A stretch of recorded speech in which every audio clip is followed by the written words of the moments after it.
Hello everybody, welcome back to the Erasmus Expeditions. Tonight we are going to be playing a one-shot called Actual Cannibal Shia LaBeouf. It's based upon a popular viral song that I am sure you have heard before, otherwise why would you watch a game called Actual Cannibal Shia LaBeouf? If you haven't, go watch that. It's hilarious, and I think this game is going to be a lot of fun. It's going to be a comedy horror game. I have played this once before with a good friend of mine, and it was an absolutely hilarious experience, so I'm certain that tonight is going to be stupendous. But before we get started, there is going to be the typical warning. If mature content and language is something that bothers you, then do not watch this game. Most specifically, do not watch this game. This is going to be incredibly violent, very gory, very graphic. Don't watch this. That kind of stuff makes you squeamish. I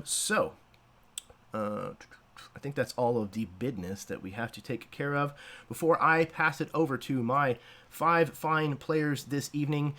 We are not able to be joined by Joseph Sterling. I wish him all the best. I hope that he gets to feeling better. And thank you, Karen, very much for stepping in at the last minute to play this game. Luckily, it's a very easy system, and the characters are really simple to put together. I guess I will pass it off. We'll just start over on the far side of the screen and just go one at a time. Introduce yourselves, tell the people where they can find you, tell us who you're going to be playing, and then we'll get started. So, Steve, start us off.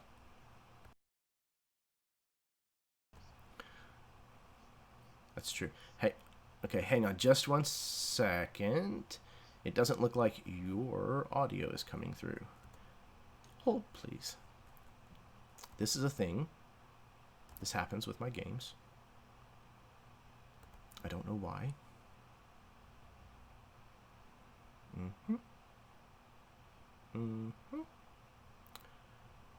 Okay, let's try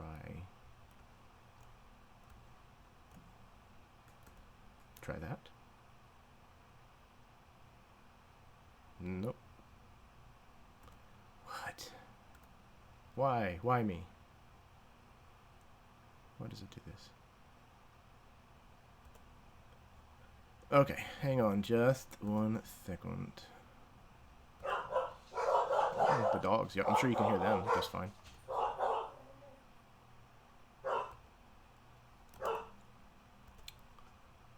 Okay. Try that.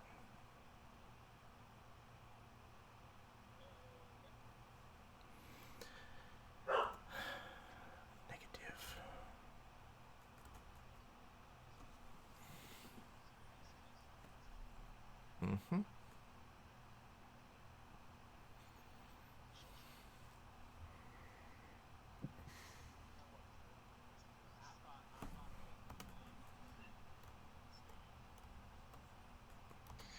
Okay. It looks like now they can hear you. So go ahead and talk. All right. Yeah. Good enough. Whatever. If not, I'll just play a mime. Yeah. So I'm Steve. And I have a channel Threedy Six, so there's not much on it right a second. And other than that, you can catch me in pretty much everything that Jeremy runs. I feel like I'm that lucky. And our wonderful side project, which the next episode is coming up like 2 weeks, man. That's coming up soon. And looking forward to that. So jump on Jeremy's channel and tune in for some Sun to Earth world creation.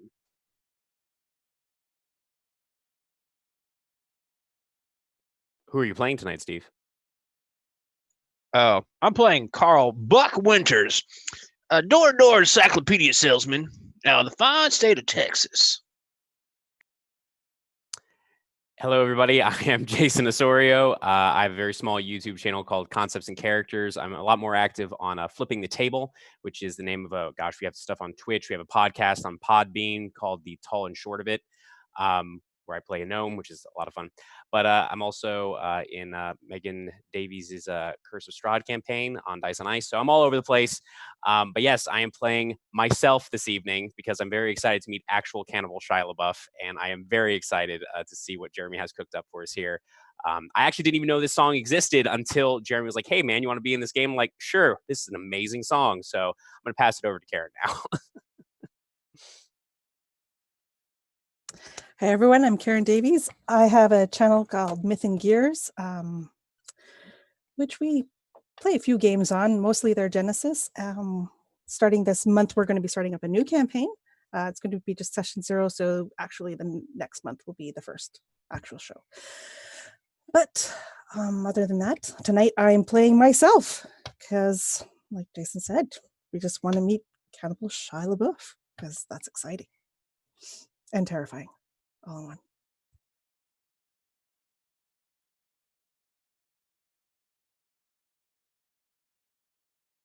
Hey everybody, I'm Baron. I run the YouTube channel RWD Gaming. You probably will be more likely to find me over on Karen's channel and her running campaign, Black Sails and Dark Skies, or here on Erasmus Expedition in Jeremy's Banners campaign, both of which I am practically the main character. So I don't know how you wouldn't know about me. I'm modest too, if you didn't know. I also am playing myself, whereas everyone else wants to meet Shia LaBeouf. I really couldn't come up with someone funnier than just playing myself. Did I say that I was modest? Happy to be here, guys. Always a pleasure to play with every single one of these people. And so it was a pleasure and very exciting to be chosen. So thank you. Hello, I am Tamiko. You can catch me Fridays on Mini Terrain Domain. I'm in Alan's Curse of Strahd game, or you can catch the VOD for that game at his YouTube channel, CFTRPG. Did I say that was YouTube? It's YouTube. And then also, alternately, I play every other Wednesday on Lunchbox's Twitch channel. That game is currently on hiatus though, so don't go looking because it ain't there right now. I am going to be playing Gina Versace. She is a young girl who is really excited to come to this retreat for some R&R. She's heard good things. They've had really good Yelp reviews. I was going to play myself, but Witness Protection said that that's a no-go. So, In fairness, they're actually just protecting all of us. Well, I'm very, very thankful that they let you out of your cage to play tonight, Tamiko. Thank you. Yeah, I am very, very excited to get into this. So I think without further ado... explain the system just a little bit. The system is very, very, very simple. It was put together by a Redditor. I do not remember the exact username, but I think his name is Matt. So thank you for doing that, if you're the person who put this together. Basically, they all have 5 blood tokens. That kind of signifies their health, more or less. And if they go to do something that is dangerous or could potentially cause them harm, or something happens to them that could cause them harm, they have to roll a d6. And if they get a number that is higher than the remaining blood points that they have, then they lose a blood point. In addition, you can also spend a blood point, sacrificing it, to succeed on what perilous action that you're trying to take. If you do that, that goes directly to Shia's health. So that brings me to my last question for all of you. Do you want this set on normal or hard mode? Hard. Can we set it to Shia difficulty? let me ask you this. Well, pretty sure Steve, that's I hard want to mode. play. I want to play the game. Yeah, if Shia it's is set difficult, we to just lose. hard mode, does that mean we're looking at an hour game tops, or? No. It's basically Okay. just how much it would take to kill him. Oh no, Jeremy's gonna drag this out and murder us all slowly. I mean, Shia is. It's Shia, you guys. It's not Jeremy. It's just I got some Shia. pent up rage Just- I need to take care of. Exactly. I mean, you are my targets. Really concerned with why he asked for my mailing address all of a sudden. There's a knock at your door. Hard mode, Jeremy. There's a van outside my house. Are there 2 N's in Anthrax?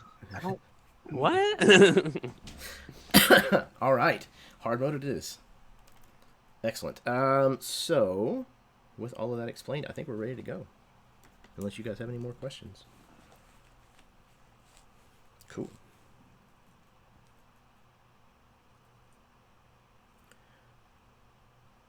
Welcome to the Howard Hazzan Center for Well-Being and Mushroom Farm. Here at this lakeside self-help retreat, located in the beautiful wooded mountains of Colorado, we pride ourselves on helping you find your best self. Our laid-back atmosphere is enjoyed by couples, families, groups, and even celebrities. As a matter of fact, this weekend, it is our privilege to host Hollywood Superstar Shia LaBeouf. Come join us in finding new and exciting ways to share the best you have on the inside with the whole world. Each of you, if you would, please describe your arrival to the Howard Hazzan Center for Well-Being and Mushroom Farm and who it is that we see showing up.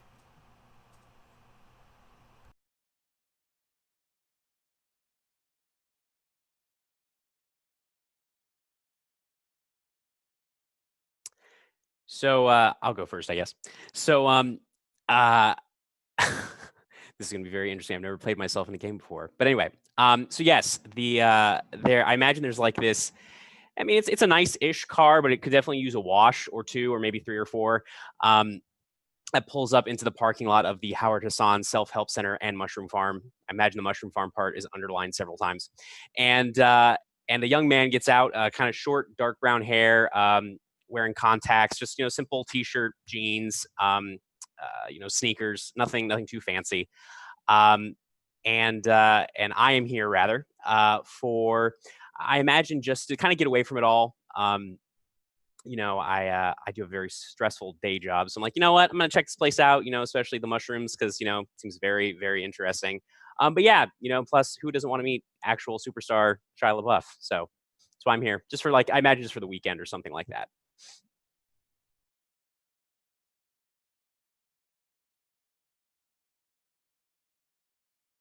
Crawling out of the trunk of said car is a dashing redheaded gentleman who is fairly tall, slender, but super ripped and muscular.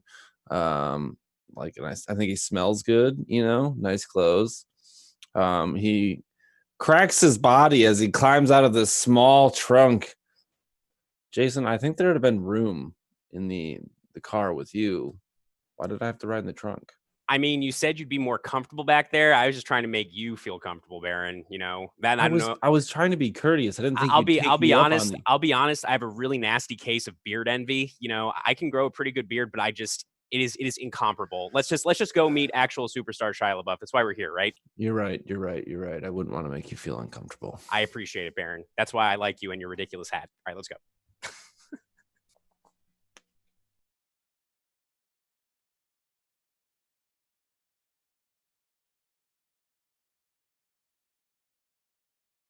Sorry, mute.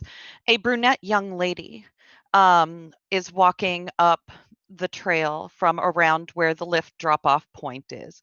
She has on large sunglasses, a denim jacket. She's got a yoga mat under one arm, and yoga pants, a t-shirt, and she is wearing 3-inch high platform flip-flops. And as she walks up, she waves, "Namaste, bitches! Who's ready to relax?" Right? Oh my God, this place has such good reviews. I can't believe I'm actually here on Shia LaBeouf weekend. So exciting. I admire him and all of the good works that he does. And a bonus, I had a Groupon. So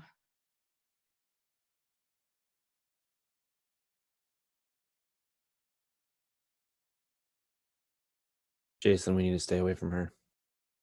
I don't know, man. Those 3-inch flip flops look really interesting. I feel like we should go talk to her just to figure out how she moves around in those things.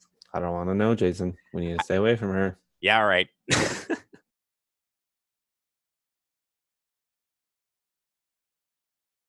yeah, she'll wink at Baron as she passes. Oh, you're so tall and ripped.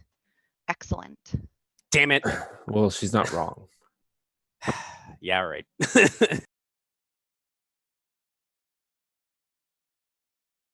And at that point, probably silently pulling into the parking lot is a white Prius. And it comes to a stop beside Jason's car there.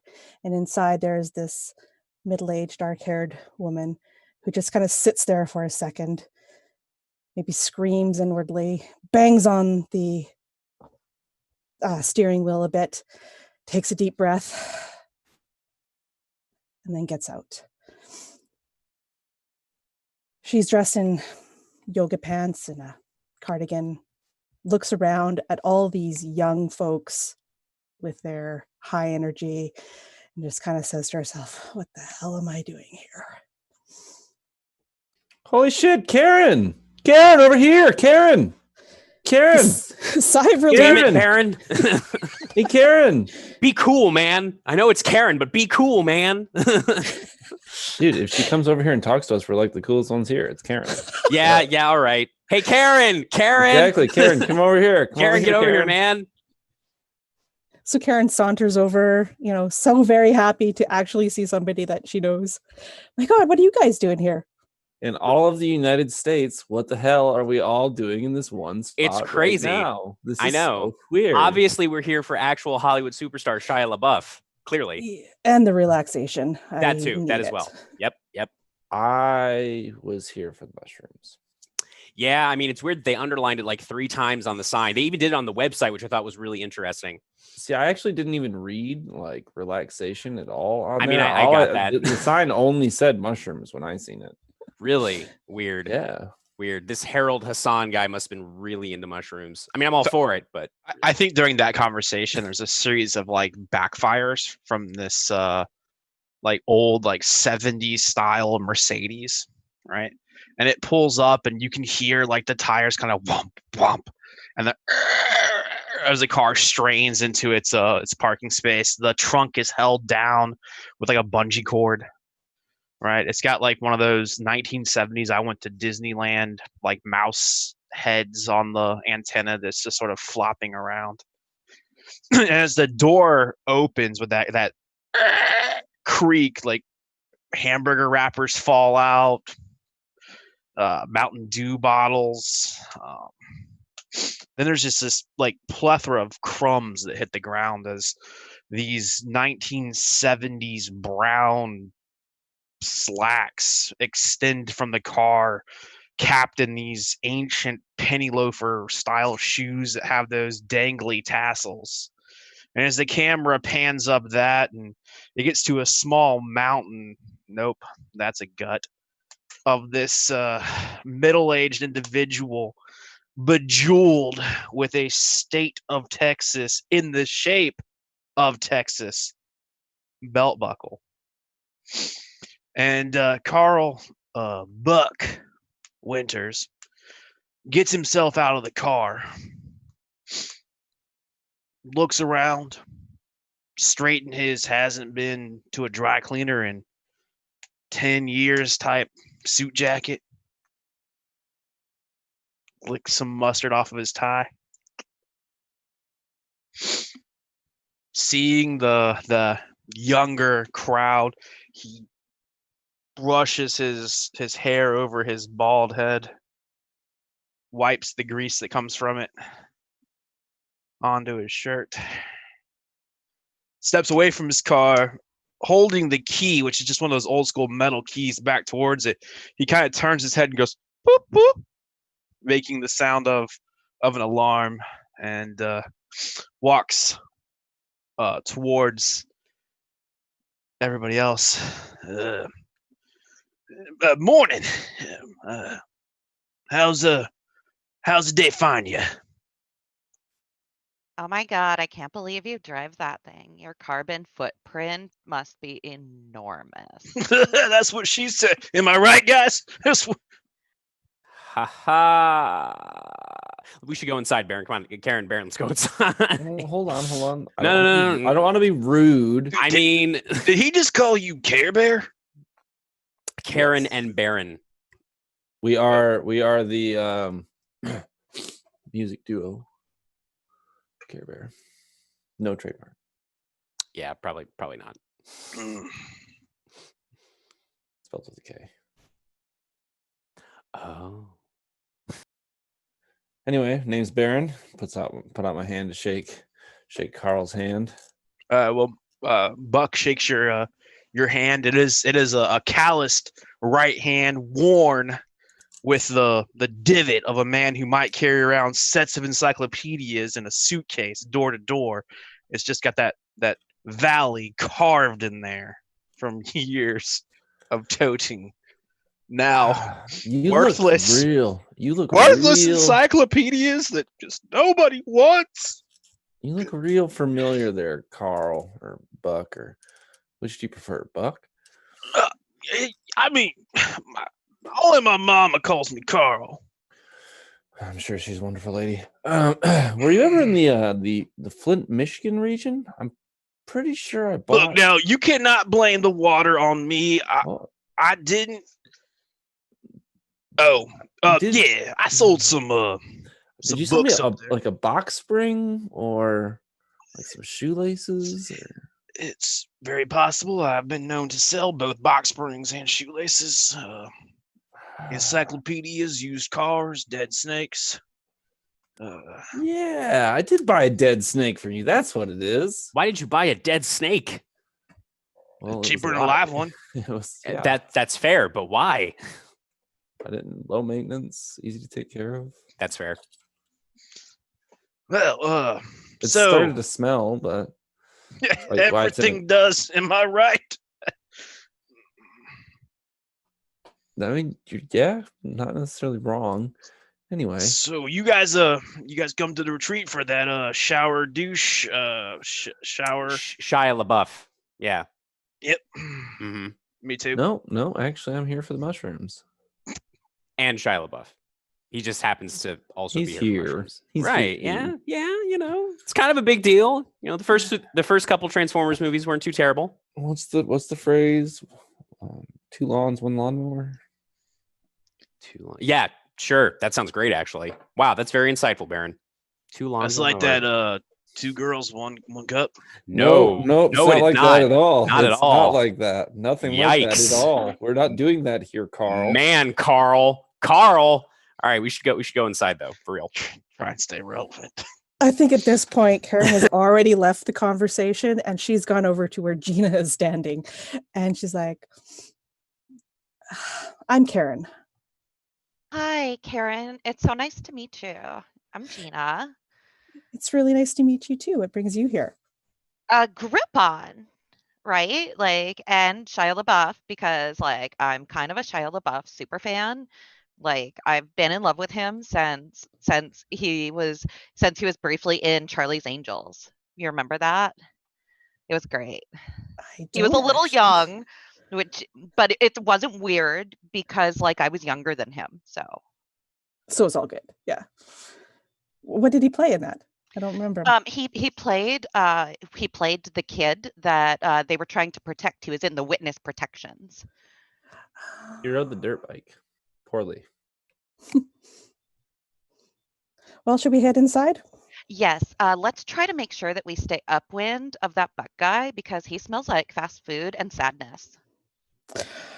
Accurate. Mostly sadness. And Stetson. Big sad vibes coming off that guy. He's had a hard life. Let's go inside. Just as you turn to head back to check in, you hear this strange kind of thrumming noise coming from somewhere in the mountains. And after a moment of kind of, looking around, trying to figure out what it might be, you realize that it's the rotor of a helicopter that's approaching. And before long, from between two of the mountains that surround you in this gorgeous landscape, you see, sure enough, a helicopter come around, flying at a fairly low altitude between these mountains. And this is a very posh-looking helicopter. It's, shiny. It looks very much like a commercial helicopter, not police, news, anything like that. And it dawns on you that maybe, just maybe, it contains actual superstar Shia LaBeouf. Shit, run, it's the cops! What did you do, Baron? I'm like behind a lawn chair. Man, I knew it was a good idea to make you stay in the trunk. Oh my God, that's him. It's got to be him. What an entrance. It's absolutely got to be him. I mean, look at that helicopter. It is so posh, as was previously described. This thing, gleaming in the sun, slowly descends over an open spot of grass just outside of this resort. It starts whipping the wind everywhere. The trees are flinging leaves all over the place. Anything that's not tied down is tumbling across the ground as a tumbleweed that Buck might be familiar with. And it finally touches down, and the side door slides open, and out climbs Shia LaBeouf.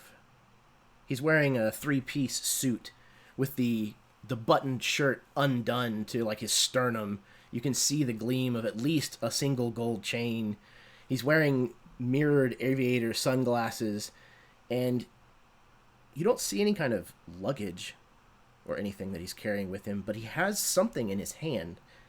And as he's kind of ducking beneath the wind of the rotors and makes his way closer to where all of you were gathered outside of the lodge, the helicopter then picks back up and takes off into the sky. You realize what he's holding in his hand looks like one of those turkey legs that you would get at like a Renaissance fair.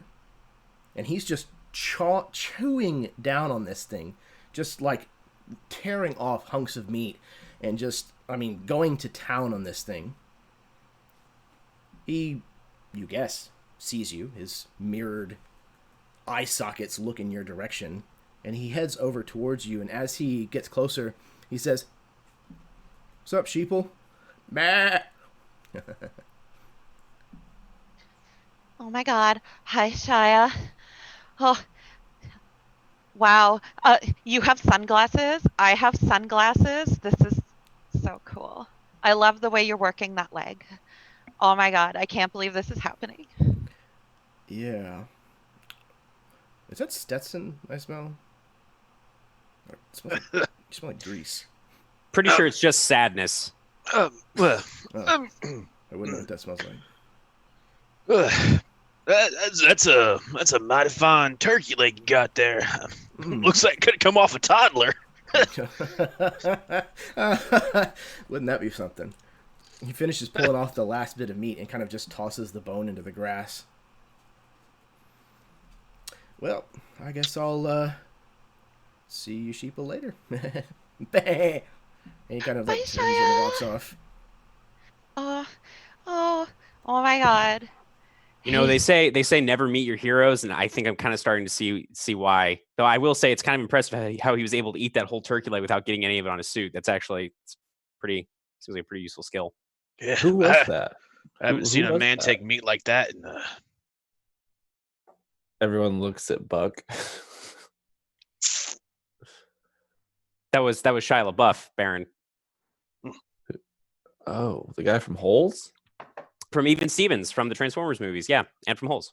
oh, yeah, that kid that fucked up the Indiana Jones movies. Kinda, yeah. Crystal Skull was pretty terrible. Whatever. Everybody's entitled to their own opinions. He's such a snack, though. Oh, speaking You of could, snacks, you could probably somebody grab a should snack over there. somebody should really like compost that. It shouldn't just sit on the grass. I'm not picking Isn't that. that kind of what compost is? Not in the middle of the grass. It has to be like buried and tended and blah blah blah. Do you know nothing about composting? Yeah, Carl. I don't. Adoy.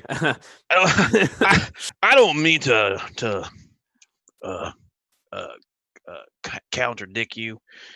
contradict you, but do you think there's like a room service for the animals when they eat stuff? Like something that comes behind them and scoops up all the bones and tends them. Okay, boomer. Oh shit!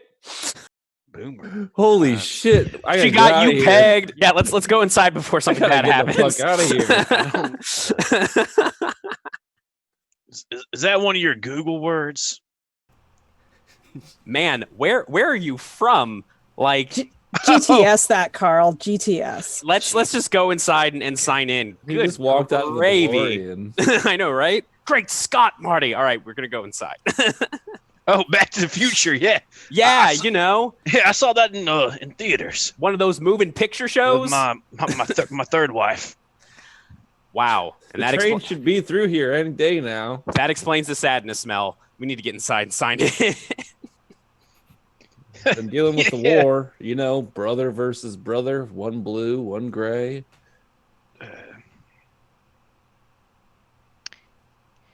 Oh, come on, Karen. Let's go find a good place to set up our yoga mats. You want a spot in the back row so that people aren't staring at your ass the whole time.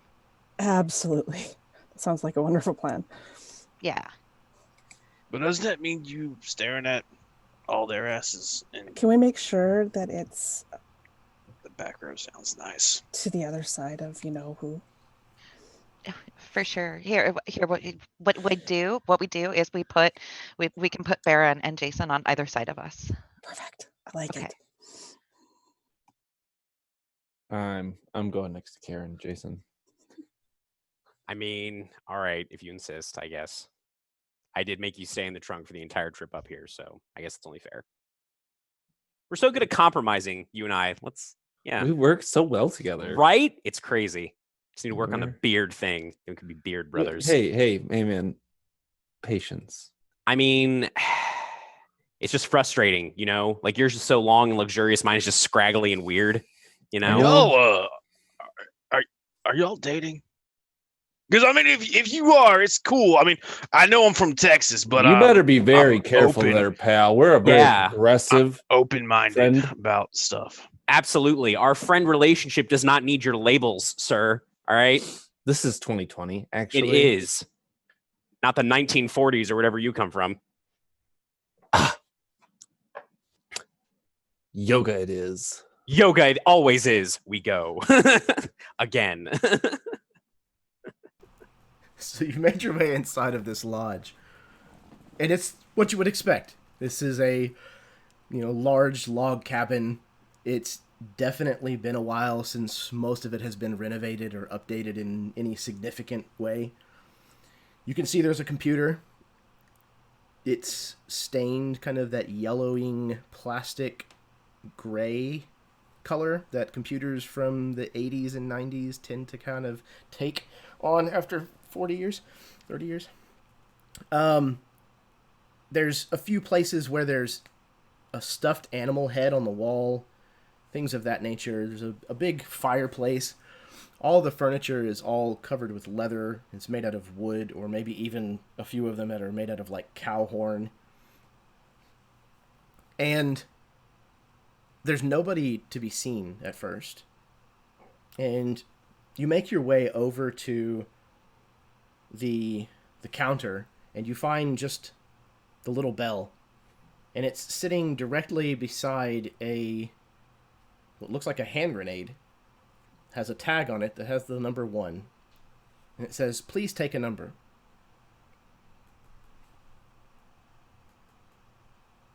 I'm sorry, you said a hand grenade?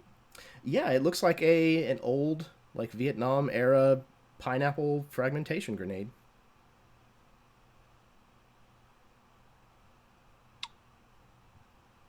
You're seeing this hand grenade too, right, Baron? This place seems really dated.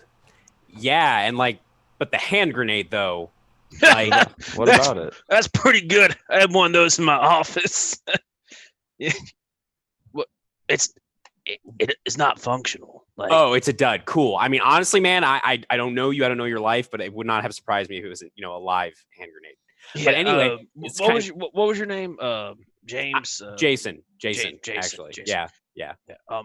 Jason, do you go to a lot of places where they just have real grenades just sitting on counters? No, I don't really go to many Right, places so you where just they're assumed- grenades. I don't know, man. So you just assume. Yeah. I don't have your level of experience with This grenades. is what's wrong with the world. Clearly. Yeah. So I guess you just Let's take a step back here. you just I'm gonna push ring my the bell. buttons, man. I'm gonna ring the bell. Ring the bell. Ring the bell. Bing, bing, bing. There's a long silence that follows, and then you hear something fall in the back room, and then shuffling, and then very quickly, in what can only be described as an elderly hippie, comes out from the back room. His very long hair, very straight, kind of stringy hair, is shot with silver, and he has a flowered headband that is red and green and pink. It looks like it's got flowers all over it. He's got a vest that's got all these patches sewn onto it. It's got fringe at the bottom. And there's this cloud that kind of follows him out of this back room. Hey, how's it going? What's up, man? We're just looking to sign in here. Me and my Cool. platonic life partner, I guess. I don't know. Yeah. Labels. Oh, nice. This place is great, man. You're gonna love it here. Yeah, we're super excited. Yeah, me too. Yeah. So where do we sign in? Brother? Oh. Brother man? Oh, yeah. He kind of like pats himself down. There's somewhere it's You looking for a pencil? I got one. He reaches into his pocket and pulls out like this bright blue Allstate pencil. I always have a pencil on me. You never know when you'll need to write something down. No, I'm looking for the book, man. Oh, there it puts the is. pencil away. He kind of goes over there and he kind of grabs this, it looks like a taxidermied beaver, and kind of moves it out of the way, and there's this massive book. It looks almost like one of those library dictionaries. This thing is like 2 feet in dimension and is like probably 6 to 7 inches thick. And he kind of opens this thing up and it creaks, and the dust kind of out. He's like, sorry. Here. What was I doing? You were gonna help us with the signing in and stuff. Sign it in. Yeah. Oh. Yeah, Yeah. we'd like to get settled, you know, like I need to find out where I can refill my water bottle. I need to find out if you've got like actual facilities or if I'm going to be shitting into a hole. My mom says I get to get settled too. I feel you, brother. I do. I really do. Well, you know, Gina, holes are unisex when you go to the bathroom in them. That's fair. That's true. So you guys want to stay, huh? Yeah, for at least the weekend. Okay. That's awesome, man. You guys are going to love it here. Yeah. So here you go. He's going to push the book towards you. You just sign right here, and I'll get you guys all squared away, or somebody will.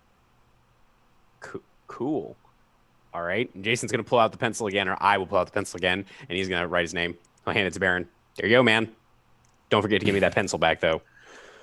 Scribbles my name, gives it back to Jason. Has acquired a beer somewhere. Whoa, where did you get that? They're on a table. You Sweet. grab one? I'm gonna go grab that. He goes and grabs a beer. I go grab beer. This is weird. Gina will pick up the pen that they probably have sitting there for the purpose of this because they took off with Jason's pencil. And Gross. Sign.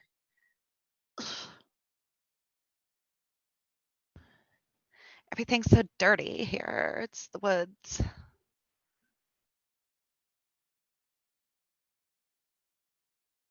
Karen will grab that same pen that Gina just had and write her name in.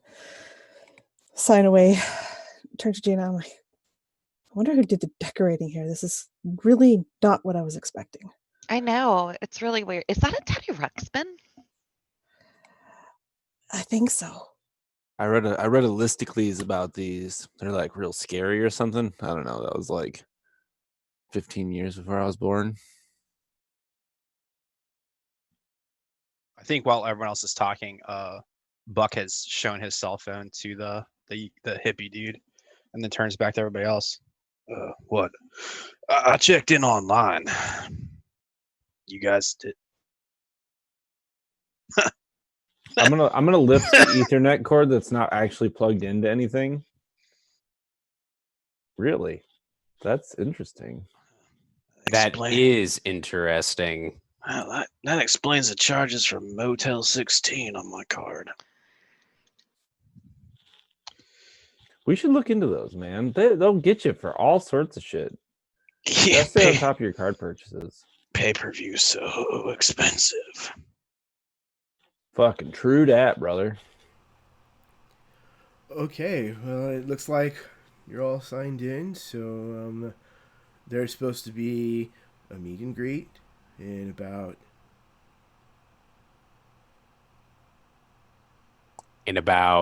How much time? Yeah. Hey. When's the meet How and are you greet, guys man? doing? Meet and Doing greet. great, man. You Yeah, guys meet are and gonna greet. Love that meet and greet, man. Yeah, when is it? Dude? Oh, it's like I don't know, like an hour, something. Great. Is it here, or do we have to go somewhere else? No, I don't have any food here. Man, I wish I did. But yeah, it's at the dining room. right. Oh, over great. there. Great. How do we just go over there that way? Yeah, I mean you can. So is this like all inclusive or? I mean, I'm pretty sure it is. Is what all inclusive? Yeah, hell yeah. That's exactly Yeah, what I wanted yeah. to hear. I think it is. We should go over there. Yeah. Yeah, man. Yeah. Oh God. All right. I'm gonna go to the dining hall. Thanks, Guy. I'm gonna grab one of the table beers as well. I kind of want a little bit of whatever he's got there going on. But she'll grab Gina, a beer. Gina, you want an IPA, not you don't want to light an IPA. It says it on the can. The three letters. I think you grabbed the last IPA because all I see are these warm schlitzes. They are pretty awful. Oh. Well, here, But and I'm gonna pull out an exact like. They're like the same amount gone. You can have one of mine.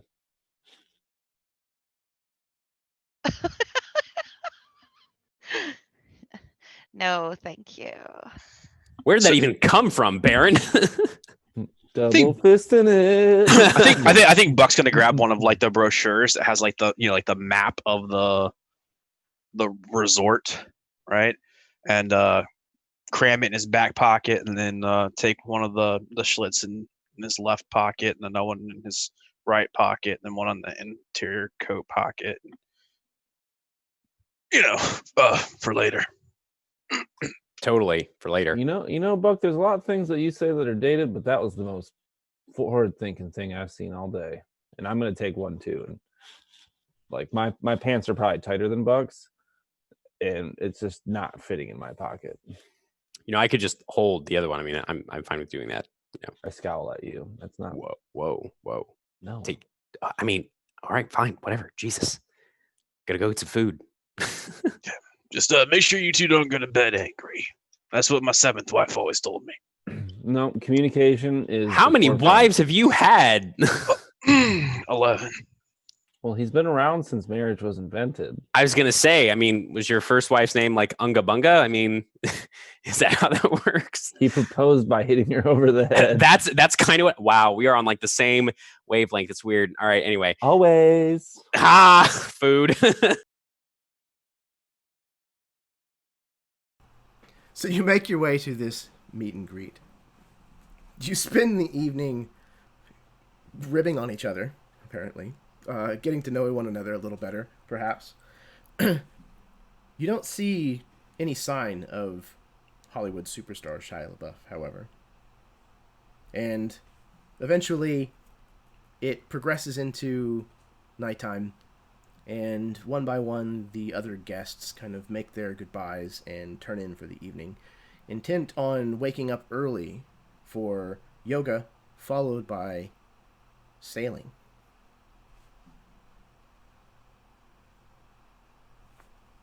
So, is there anything that the five of you would like to do or say to one another before you turn in for a nice, relaxing evening before your vacation really gets started? I think Buck pulls up like one of those big wingback chairs in front of like a fireplace, and is just sitting there poking at the logs with one of those like fire pokers and a bottle of booze that maybe they had it here, maybe he brought it with him. And I think I'm sitting next to you. So if I buy 6 encyclopedias, I get the 7th free? There was a time. It was a glorious time, but no.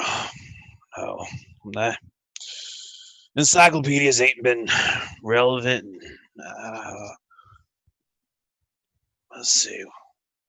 Was it Darla or Denise? So my 8th or 9th wife. What were you selling me? What? No. I was telling you about my cousin Eddie. Yeah, Eddie with a shop. Right. Well, was I selling you? I'm so sorry. Old habits are hard to break. I didn't. It just comes up. Just comes up out of a man when it's been his life for so long. Right. Karen, Now, let me help you with that. Right? But anything about them It Works wraps? I was thinking, I got friends that are selling them. Apparently it's like tinfoil that you put on your gut and makes you skinny. So hear me out, Buck. It's like a How do you multi-level want to pyramid. be your own boss? I've got this plan. Go on. It requires a little bit of buy-in. Okay. You give me $400, Mm-hmm. and then I send you the material. The idea is you get 3 people Mm-hmm. to give you $400, Mm-hmm. and then I send you the material.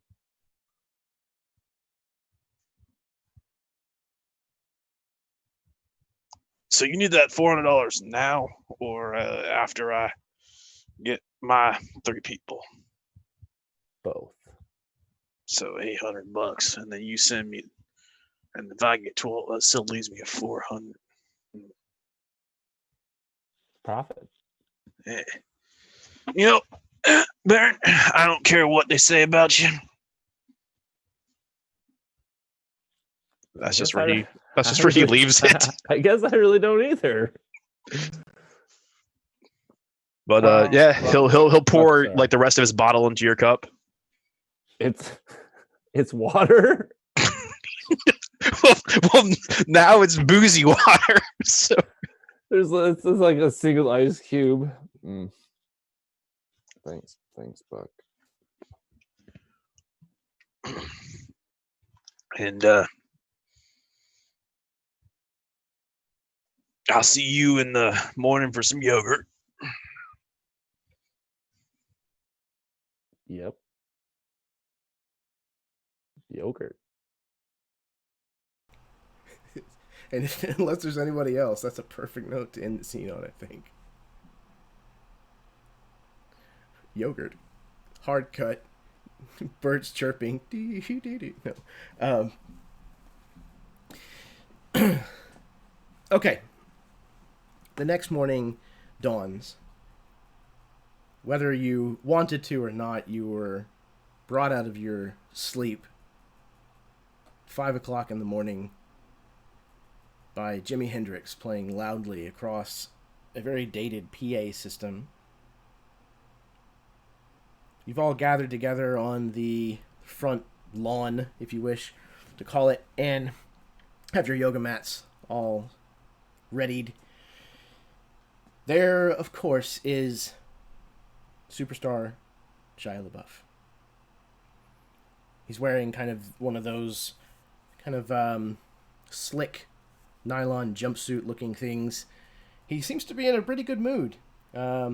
He's kind of standing in place, kind of rolling his shoulders and stretching his arms out a little bit. And as you approach, he waves. Good morning. How are you? Doing good. How are you, man? I slept very well. Ate a lot, but I felt great. Yeah, the dining hall has some good stuff. Yeah, it was a little tough, but yeah, it hit the spot. Yeah, no, well, I'm glad that you're in such a good mood. Does it seem like there's a fairly good amount of people out here, or does it seem like it's a pretty small group of folks at the resort at the moment? There's maybe 24 total, including the staff that you've seen. It seems to be run by a very minimal crew. Out of curiosity, what brought you here? Was it the mushrooms? They underlined it like 3 times on the sign and on the website and in the brochures. No, I mean, I might get up to some of that later. I don't know, but no, I'm court order bullshit. Some trumped up stuff that supposedly happened in Detroit. Oh man, months ago, what? Yeah. What happened? Anything you can talk about? I mean, spit in that guy's face. no. Wait, you ate a guy's face? Spit. It was. Spit in the Oh, guy's spit. I mean, it was all exaggerated. I mean, sure. You They- either they do said- or you do. I mean, they said murder, Yes or no. but I mean, it wasn't really. I mean, like self-defense, truthfully. I'm gonna lean over to Gina. They got him on assault.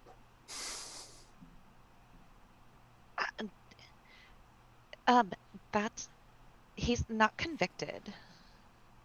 Allegedly, he kind of points to Gina. Allegedly. Right, that's the word. Allegedly. Yeah, Baron, lawyer don't be said- rude. Allegedly. Hey man, I'm only. There was articles.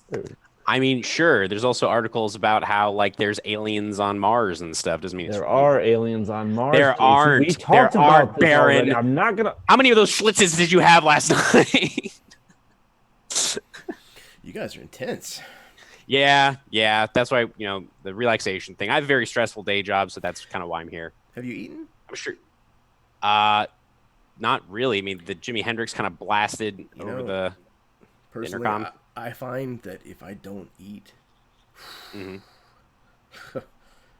I'm a bear to deal with. Makes sense. I mean, I don't know. Is it better to eat before doing yoga? I mean, I don't know how intense this is going to be. It'll certainly make you work up an appetite, though. That's for sure. Yeah. No, absolutely. Well, maybe have you eaten already, or? I ate last night. I had kind of a late night snack. Gotcha. If I eat before crouching dog, seriously. Yeah, that makes sense. Well, maybe if you're hungry after, you could join. Baron and I, and maybe whoever else, maybe Gina, for like a late breakfast, early lunch kind of thing. Brunch. There you go. Brunch. Yeah. Why not? Karen, you in? Yeah, Karen. Fuck. Maybe that Yes. buck guy. I guess. Is that the Yeah, guy? that sounds like Is that the guy that kind of smells like a KFC? Like depression. Yeah, kind of. yeah. Good morning. Sorry, little. These old bones don't get up as easy as they used to. Speak of the devil. I'm surprised all along the watchtower didn't wake you up. Like as soon as it just started blaring over the sound system, you know. No, I slept through much worse than that in the '60s. Neat.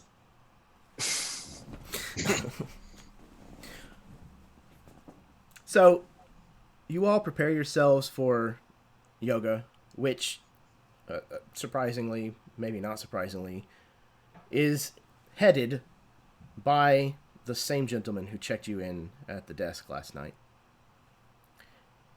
He's surprisingly limber. There's a lot of stretches and positions he can get himself into that you're probably not quite up to speed with, most of you. And he doesn't seem to notice that some of them are impossible for you to do. It just keeps trucking right on through. I think Buck nails like 95% of them. I turn to Karen. How does he get his head under his own ass like that? I'm going to say with practice. That's about all I can go because that doesn't seem that does not seem possible. That's so for a human weird. to do that. It's not that hard. You just gotta relax the lower back. Like this. Buck puts himself into a position, and there's this cracking noise, and then a wet, and all of a sudden, you're all sprayed with blood. Oh, God! Hemorrhoids! It's my hemorrhoids! Someone look! Someone look! My eyes! My eyes! It's in my eyes! Beside Buck, It's in my mouth. there was another middle-aged woman who has now had her guts and throat removed. And Shia LaBeouf is standing there, feeding himself her intestines.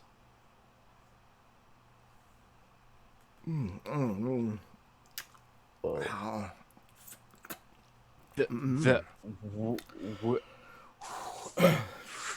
Shit. What? Well, I always heard that the way the woman's heart was through her stomach. Oh, man. Didn't think it was too soon. Timing. Yes, way too soon. Holy fucking shit. Hey, Jason. Yeah? We should run. Yeah, no, absolutely. We out. Let's go. Let's Gina, get up. Gina, come here. Get up now. Here, Jason will kind of grab Gina by the arm, just start pulling her. We need to go to like the main hall. Maybe they have a phone. We call 911 or 911. Fuck. Yeah, Karen's already got Gina's other arm, and we're booking it. The people that were in the class with you are screaming bloody murder and scattering to the winds, just as the five of you also run. Shia LaBeouf stands there just gorging himself without any concern that the rest of you are even present. You run until you've broken line of sight, at least.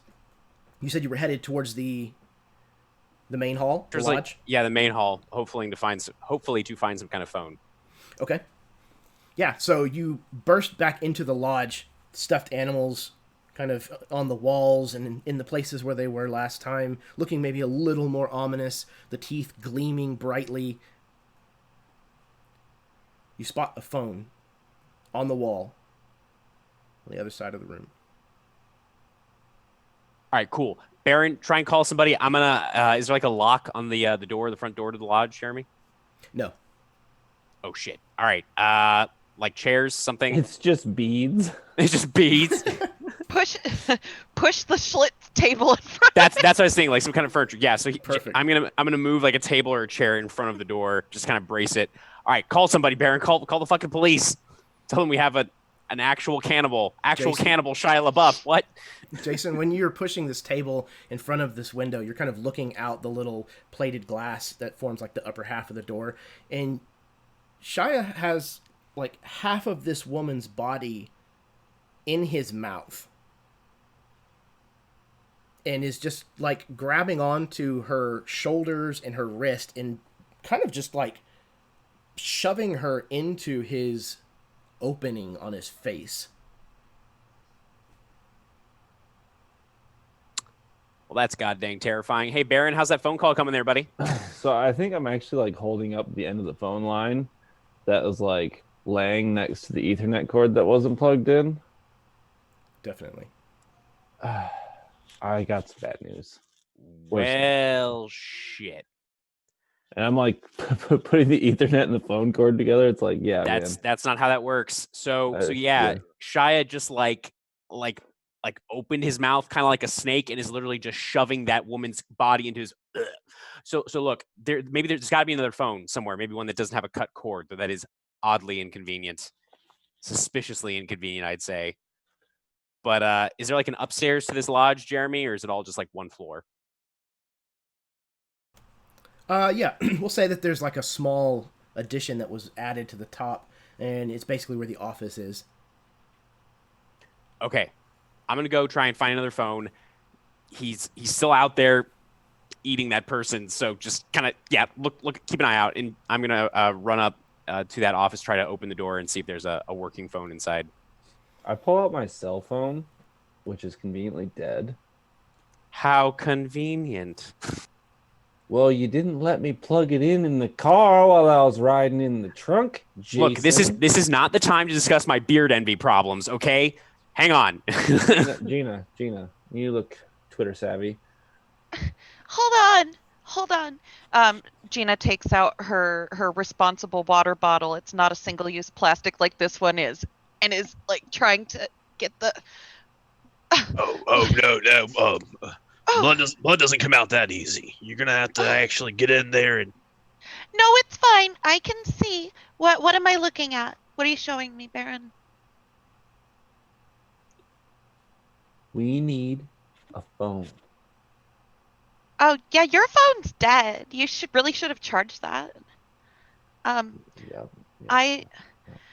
I don't know what happened to my phone. I think it might still be back at the cabin, or I might have left it in the lift. We look out the window and like Shia LaBeouf is standing on her phone, which is like noticeably like cracked in the middle.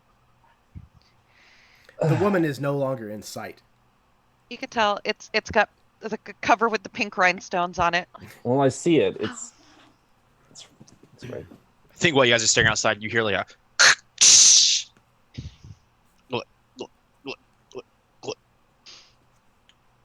Was that a pocket Schlitz?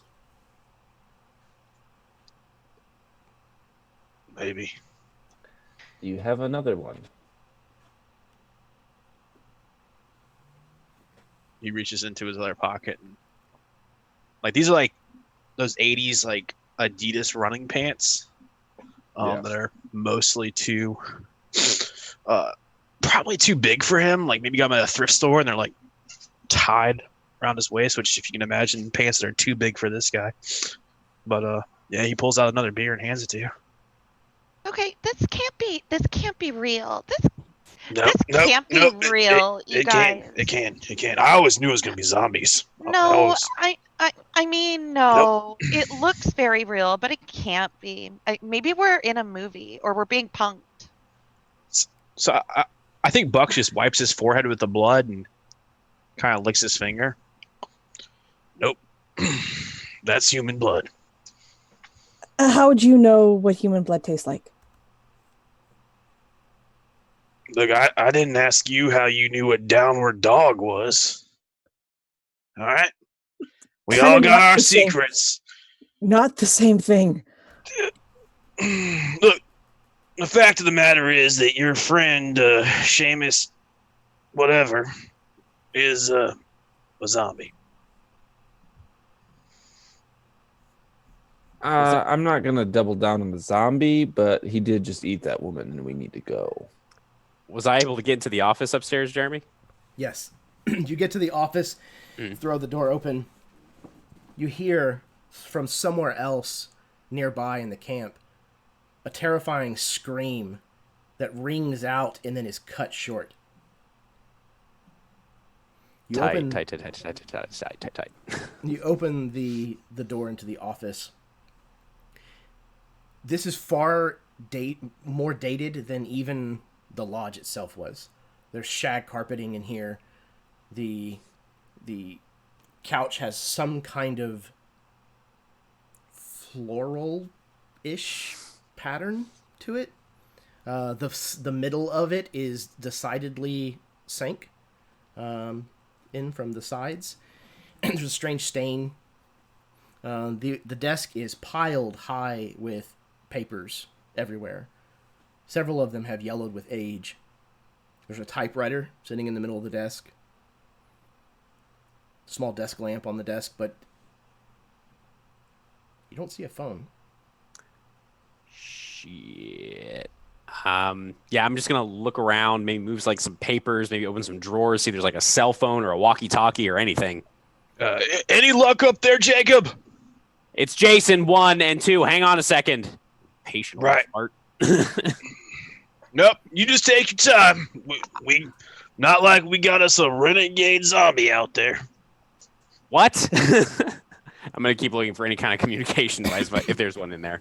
Yeah, you find yourself a CB radio. Crap. Handheld. I have no idea how to use this. All right, cool. So I'll take the radio and I'll head back downstairs. So bad news: super old, janky ass office up there.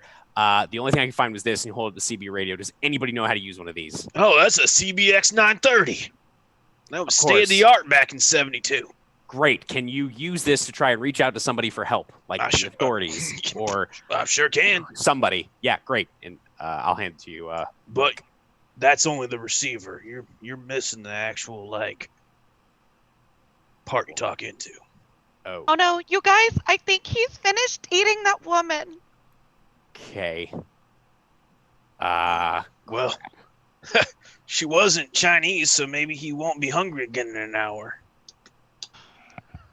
Man. All right, look, man. If I Man. wasn't about to die, Yikes. I would have a problem with that. This may be the last conversation I ever have with someone. This is a daunting, daunting situation. I'm going to go back upstairs and see if I can find the rest of this damn CB radio. Come on, we can't laugh at it. What can we do? Guys, Panic. Is there another way out of here? Did anybody check to see if there's another door? You guys should do that while I go see if the rest of the radio parts are up there. And I'm going to go back up to the office. I'm just gonna pull out the map of the place that I took earlier. Looks like there's another 3 doors. Yeah, Jeremy, the window's just a regular ass window, right? Like Yeah. big picture window kind of thing. Yep. Okay. Just making sure. Gina's gonna draw the curtain across it. Just as you do so, Oh, go ahead. just as you do so, you hear this boom up against the glass. Boom, boom, boom, boom, boom, boom, boom, boom, boom. Boom, boom, boom, boom, boom, boom, boom, boom, boom, boom, boom, boom. The scream that everyone thinks came from Gina actually came from me. Baron, stop screaming. I recognize that scream. Sorry, someone slipped out. I'm gonna lean in oppressively close to Gina and look just past her out the window through the curtains. No, There's a- no. There's a young She's man. backing away. There's a young man dressed in kind of a polo shirt. You saw him earlier. He was at the yoga class. He's wide-eyed. His face is completely scratched. It looks like there's like 3 or 4 claw marks essentially down his cheek and blood kind of staining his shirt on that side. And he is just pounding on the glass. Let me in! Let me in! Let me in! Hurry! Let me in! Oh, No. Bam, bam, bam, bam, bam, bam, bam. He starts looking Sup? around, and you can see him spot number. like a large rock, and he starts heading over to it to pick it up. Do I find the receiver Open the for window. the CB Open the radio? window. Open the fucking window. it's a picture window. It doesn't open. We have to let him in through the door. I'm standing there. Go to the door. Go to the door. He drops the rock. Oh shit! Oh shit! He turns and just starts running, and you see Shia LaBeouf drop it down on all fours and runs after this guy like a wild animal. Oh, no, no, no, no, no, Paula. Oh. I'm gonna shut the curtain. To answer your question, Jason, no, you do not find the other side of this CB radio. Not in the office, at least. All right, I'll run back downstairs. So I can't. What happened? I heard Baron's girlish cry before. Is everything all right? What's going on? Everything's fine. Yeah. Everything is 100% Yeah. fine. You remember that young man? Oh sure, Paulo. Yeah, from I last assume you were night. talking about Paulo. He has a very vivacious personality. Why? What's wrong with Paulo? He's beside himself now. Oh, like he's super upset. Like is he out there? Do we need to? No, like he's been ripped in half. Yeah, He's it's dead. literally. He's Oh, dead. He great, died. awesome, And super we, cool. We got to watch it. It was. So, bad news to add on top of the bad news of poor Paulo's death. You know, rest in peace, Paulo. Pieces. I knew you were going to say that. Anyway, God damn So- it! He was taken too soon. he was like a week away from starting his brand new, crepe business back home. But anyway, it doesn't matter. Look, so I couldn't find the other half or the other part of the CB radio. So we need to find that because we could maybe use it to call for help, since Baron's phone is dead for totally inexplicable reasons. Unless someone else has a phone. No, but the other half might be in the hippie's office. So I was in an office, which I think is the only office in this building. Would that The be- back room beyond the beaded curtain. That's a good idea. And maybe there's another door that we could use to sneak out if need be. Yeah, Yes, Maybe. we haven't looked there yet. let's do that. We should all do that. I don't want to look out the window anymore. Yeah, I don't blame you. Poor Paulo. You step into the back office behind the beaded curtain, and I don't know if any of you ever went into a bowling alley in the 80s or the 90s, where there's... I wasn't even alive in the 80s. Fuck off. Back in the 1930s. There was like a permanent cloud that clung to the ceiling inside from where people were smoking constantly. This is what this room looks like back here. There's just this permanent fog that's hanging out at the top of the room. There's a lot of lounging furniture in here, like a lot. Pillows on the floor. There's a bong sitting in the middle of the floor. It's probably 5 feet tall. He's got Several beanbags. yes, beanbag chairs.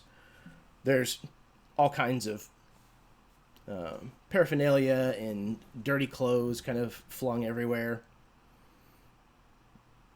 You don't see much I think else. I go over to the bong and Oh man, time and place, dude. Time and place. fuck up right now. So we don't see it. We don't even see a door, like another door leading out.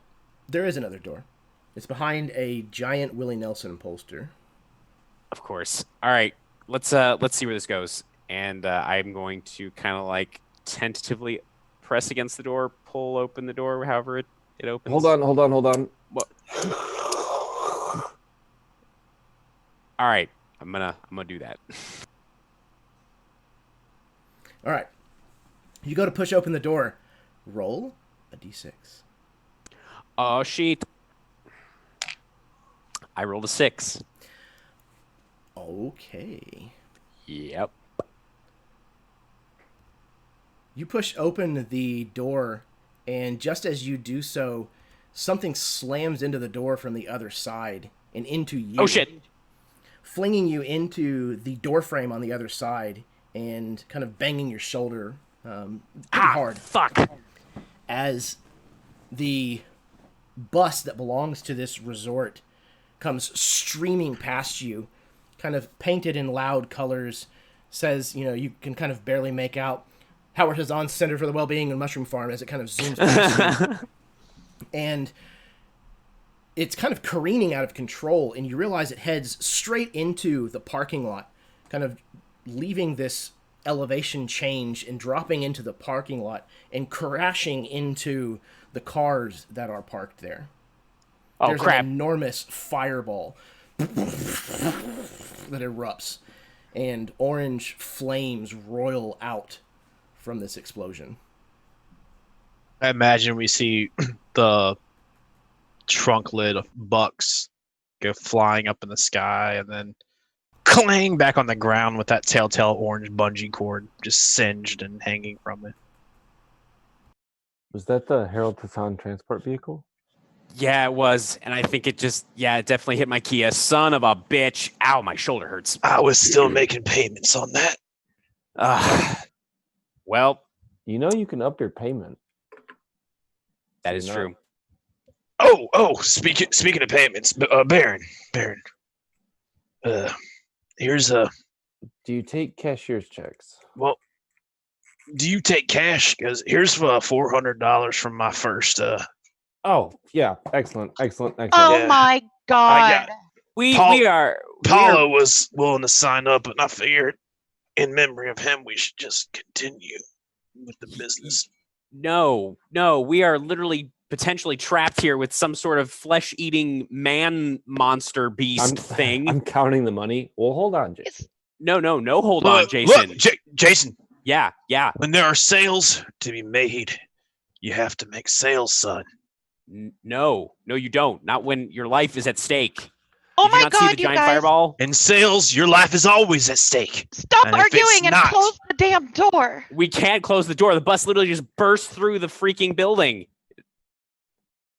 Oh, Right? I missed that part. Is that right, Jeremy? Because it slammed on the other side of the door that I was trying to open. So, like, you opened the door on the backside of the building, and it came along Right. the backside of the building and took the door off of its Oh, okay. I hinges. thought it like literally plowed through the building. I was like, No. damn, all right. Just runs us all over. That's kind of what I thought. I was like, Game shit. over. Wasted. Game over, man. Game over. We didn't even face Shia LaBeouf. I mean, we kind of did. Okay. All right. We need to think of a way to get out of here or to a safer place than this. And all right, in hindsight, the 33-mile trek into the mountains, Mhm. away from the closest town to this resort. An arrow Kind of a embeds red- itself next to the door frame. It looks like one of those practice archery arrows, like a practice range. Yeah, we need to go. We need to go now. Back through the front door. And I'm gonna start kind of like moving people aside. Cracks along the floor. Yep. And I'm going out the front door. Third one comes in and shatters the bong. No! Forget the bong. All right, so Jason is headed towards the front door. It really pains me to say this, but Gina's running, but it's kind of more of a trot. I think Jerome might be right. We gotta go.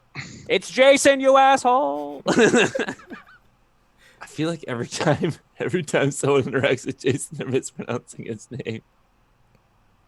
And everything. Yeah, we should. Karen, after you, please. Oh yeah, Karen's gone already. I think she's following Jason. right I now. turn around to say Karen after you, and you're gone. It's like rude. I leave. Okay, so you head back out the front of the lodge. You can hear screaming, and then you hear the echoes of a noise as the screaming stops. As you're leaving the lodge, where are you headed? Feel free to Dining invent- hall. I almost picture that there's like a small trail that leads down to The lake. a field of mushrooms. I am going to the dining hall. We should go to the dining hall. There might be like, I don't know, knives or I don't know, flammable substances we could use to like defend ourselves from this. I don't know. Jackson, listen to me. Jason, Whatever.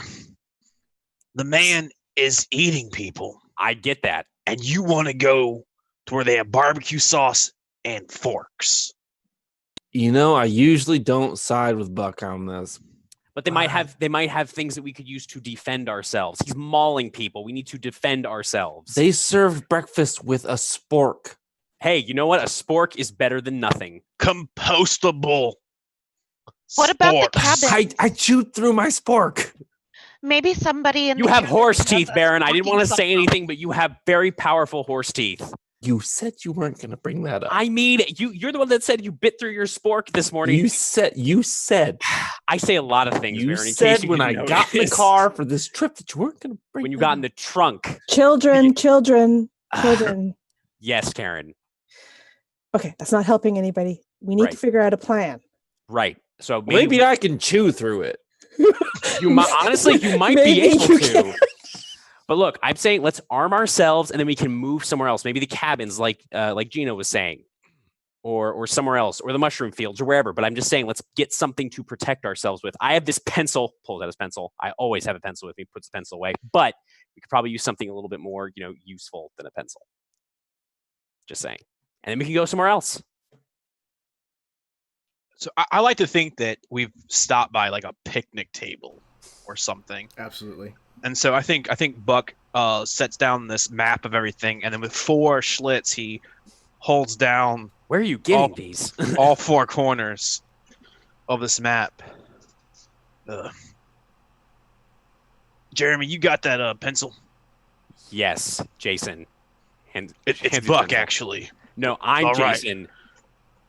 Cuck. In So, the background, alright. the rest of you see this flaming golf cart roll by. There's always Unmanned. something on fire during a riot. I'm going to pick up one of these Schlitz so the corner of the map like curls in one way. So Buck, with like almost inhuman speed, snatches it back out of your hand. He goes, "No, I gave you 1. I'm not a man that gives 2 Schlitz." Boo.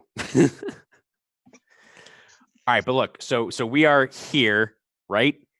The dining hall, I think, is like just across the way where that hippie pointed us. We could go there, and then like, what would be around the dining hall where we could, I don't know, hide?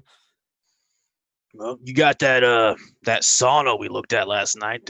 That building that had like 7 boards and It was really just a tent. a fire hydrant inside of it. I'm not sure how that helps us. Maybe the cabins, like Gina was saying. Well, if we go back to the cabins, I mean, Oh my God. Here's what we should do. Okay. We should go to the cabins, check to see if we can find a working cell phone, maybe. Or we should go down to the dock there where the boat is. There's a boat. it's you. There's You a know, boat because you- we were totes gonna go boating after the yoga. We You- were you know what totes a- gonna go boating. you know what a lake is, right? We're in the Okay, mountains. look, I understand what you're saying, but we can always take the boat out into the middle of the lake where we'll be safer, and it has a radio, or it should. You guys can always come back rowboats. to my cabin for a bite to eat. You look up in the tree beside you. Shia LaBeouf is perched on the lowest branch. He's no longer wearing a shirt or shoes, and he is covered with blood. Gina is scared, sickened, and yet a little turned on because, it's shirtless Shia. But Baron takes the Schlitz that he took originally back. So how about it? I think He kind of hops down out of the tree. Can I hit him with the Schlitz? That's what I was. And just a Please. hail of Schlitz comes in. Okay, are you trying to throw it at him, or are you going to try to smash it on him? I'm gonna throw it at him. I'm Okay. going to shake a can and spray it in his face. Perfect. Okay. So, let's see. Both of you go ahead and roll your d6 for me. 4. 4, okay. 2. 2, okay. So, Pocket Schlitz. you hurl your can at him, Baron, and it hits him in the face, right in the mouth. And he turns around, kind of almost hurt looking, like he's been wounded emotionally. And as he does so, Buck has shaken up his beer and opened it, and it just sprays all over him, causing the blood that's kind of there to kind of run as it dilutes in this watered down beer. He spits out a tooth. I didn't mean that. No, it's cool. You did good. I ran. You did. I ran. Yeah, I'm gonna take off towards the dining hall. Come on. Running in the same direction they're going. Yeah, as well. Mm-hmm.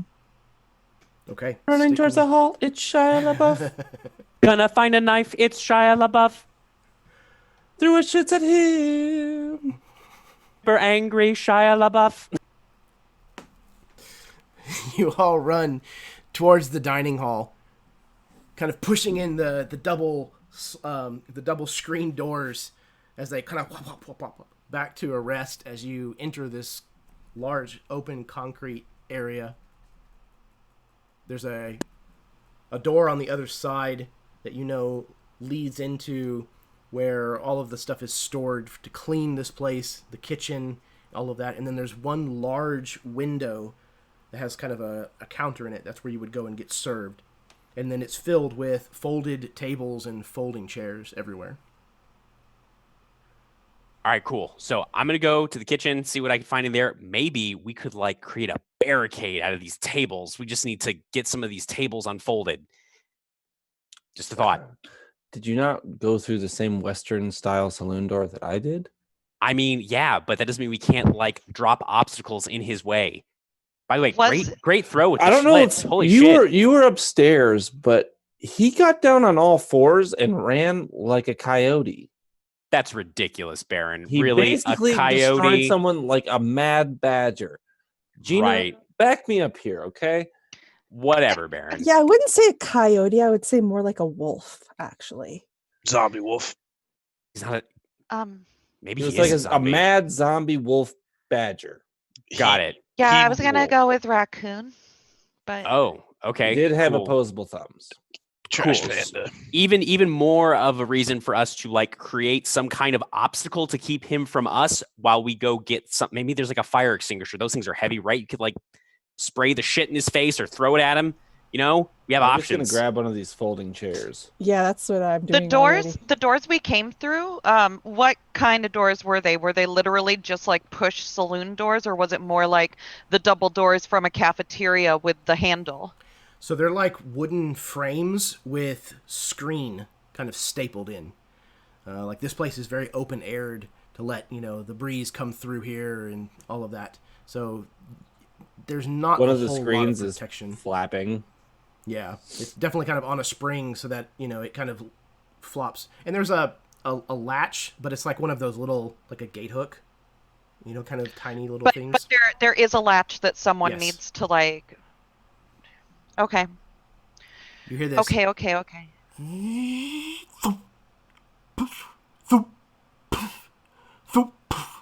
Something starts to slam into the sides of this patio area, the screen, and you can realize that it's tennis balls. And it sounds like there's a tennis ball pitching machine that is hurling these things at the same spot in the screen over and over again.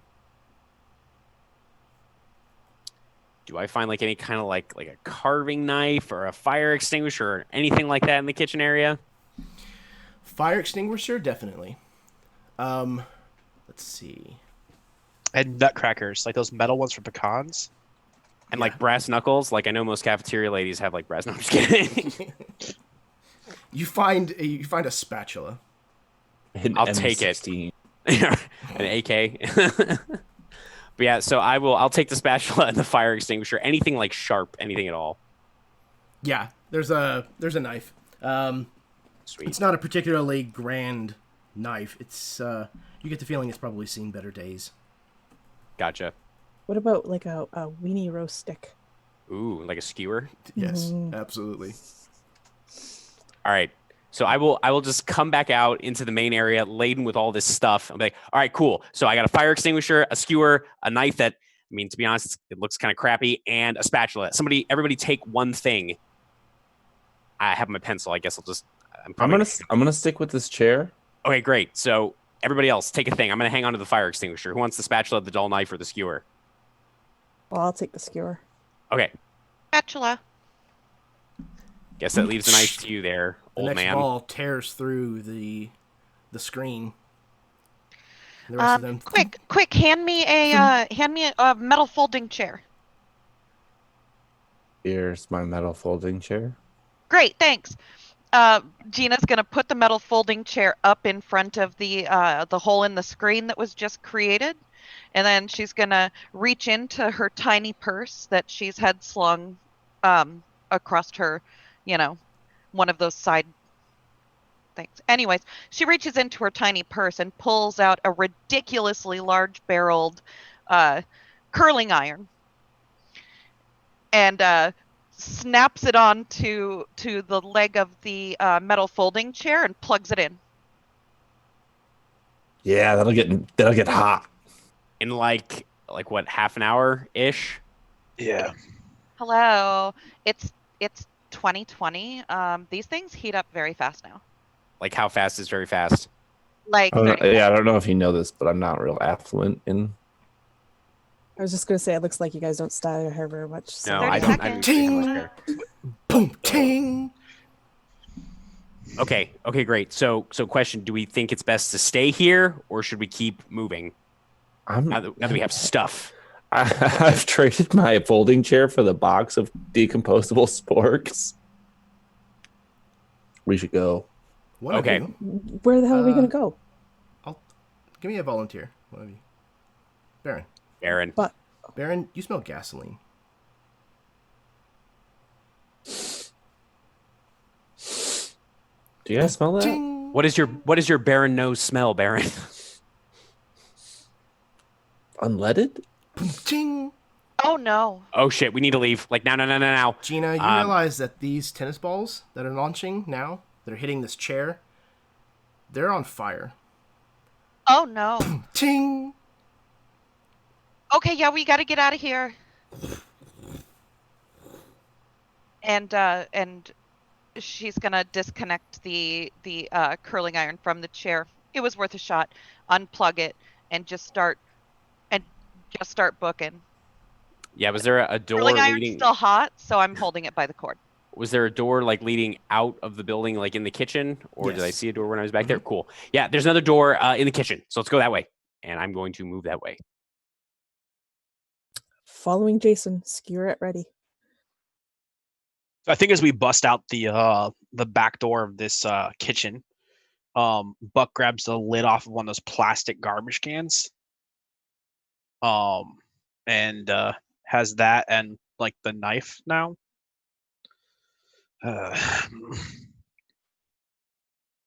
All right, how are we gonna do this? I mean, I kind of like Gina's idea about the boat. I mean, at least that way, one, there may be a radio, and two, if we get out on the water and we see him coming, we can move to the other side of the lake and keep moving. You know what I Is mean? there actually a lake on the brochure? There's a Yes. It says lake. Yes, there is a lake on the brochure. Let's go to the lake. Let's do it. I don't know what type of canoes and kayaks y'all been in, but mine didn't have a radio. But all right, let's go. Oh, I mean, if they're smaller boats, we can just use them to get across the lake, away from actual Cannibal Shia LaBeouf. Yeah, let's paddle across the lake away from the guy that can run like a zombie wolf. You know, I bet this is just a regular Tuesday for actual Cannibal Shia LaBeouf. You're free to stay here if you'd like, Carl, but I think getting away from here is probably a good plan. Karen's right, Clarence. We should go. Run for your lives, it's Shia LaBeouf! You understand that Carl's not actually short for Clarence. Doesn't matter, Clementine. We got to move. We're moving towards the lake. Excellent. Okay. You make your way down to the boathouse where all of the canoes, kayaks, sailboats are all kept. What are you doing? The door, whenever you arrive, you notice, is locked. There's not a big boat. There is not a big boat. Like a yacht? Like a speedboat? No, like just a larger boat. Obviously, some kind of like cruise ship. Come on. Everyone knows that you have cruise ships at lakes, Jeremy. That's how lakes work. There is not a big boat. Damn it, Jeremy. But they're canoes, you said, right? On the Canoes, kayaks, on the shore? sailboats, kind of in this But all the boathouse. Oh, and that's locked currently. It is.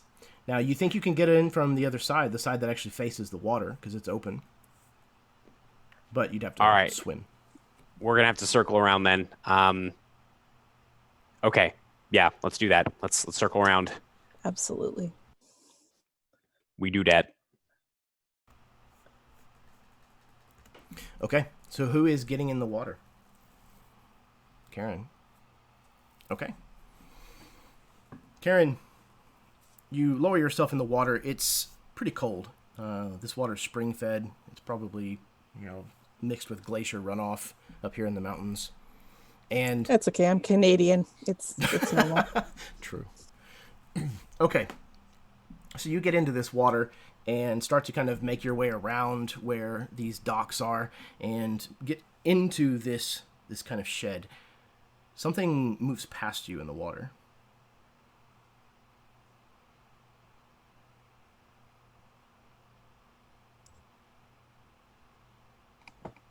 I think at this point, I'm not even going to hesitate. I've still got my skewer. I'm going to poke it with my skewer. You poke this, whatever it is, with the skewer, and a person rises up from beneath the water. You can see the same person who was leading your yoga class and had been checking you in the night before. He floats to the top of the water, now loosened whenever you poked him. His face is missing. He's been in the water for a little while. A few minutes at least. He floats up next to you in the water, just kind of drifting there.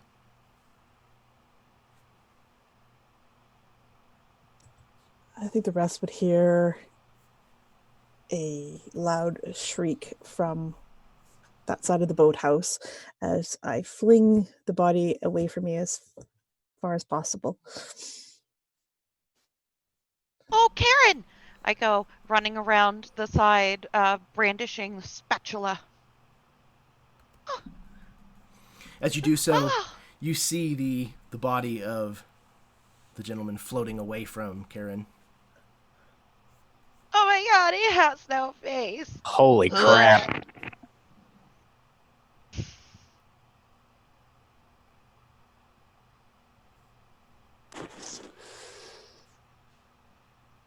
Okay.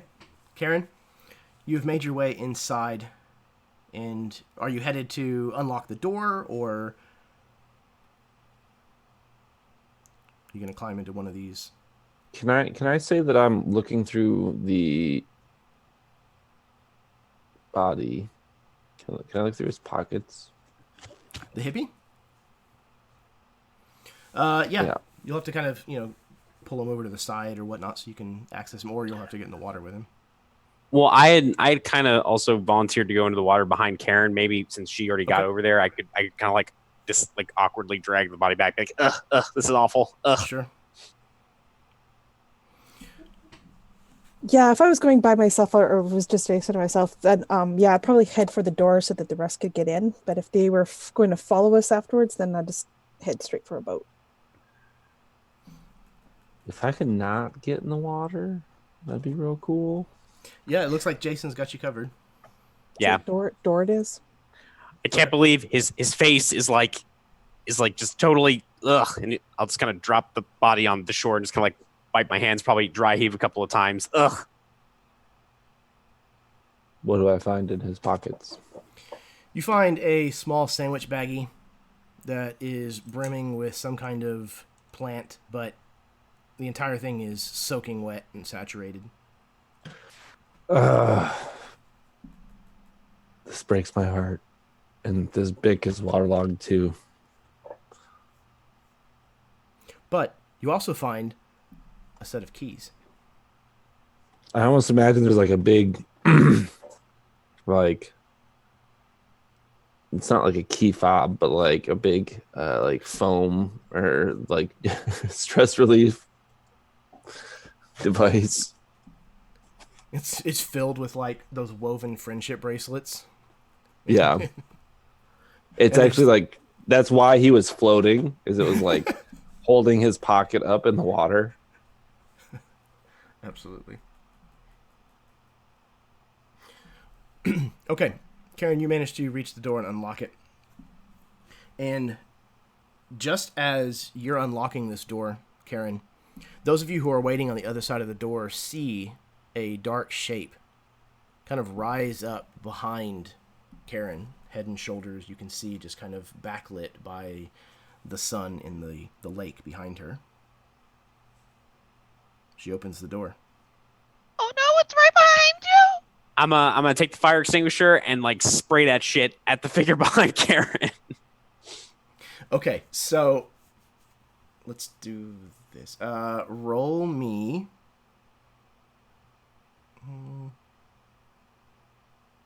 No. Yeah, roll me your d6. All right. That's a 5. You have 5, so you're still okay. Oh no, you had 4. I have 4. Yeah, I lost one already.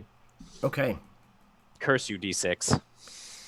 You unleash this fire extinguisher and you spray Karen. Ah, crap.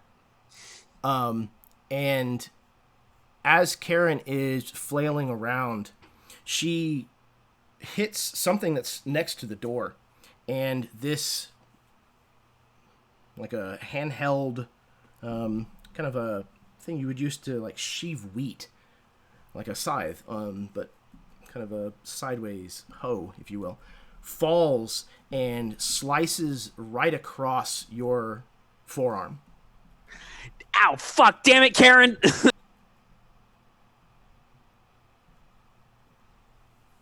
You were the one who was spraying me, jackass. Get out of there, damn it. Karen, if you look behind you, there's no one there. Oh, there was a shadowy shit. Damn it, Jason. Are there any bandages in there? Arm's bleeding. That blade Nope. is incredibly rusty. Ew. Shit. Maybe I could bite it off. You could, probably.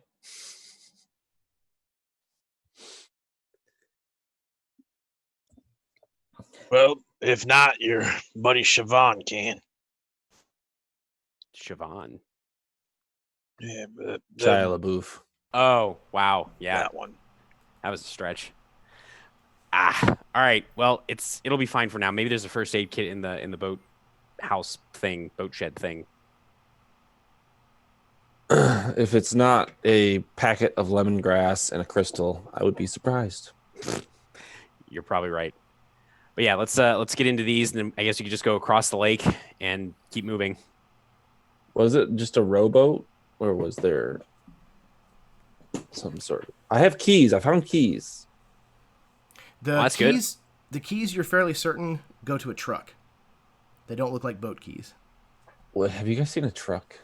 I mean, it might have been in the parking lot where the bus, exploded.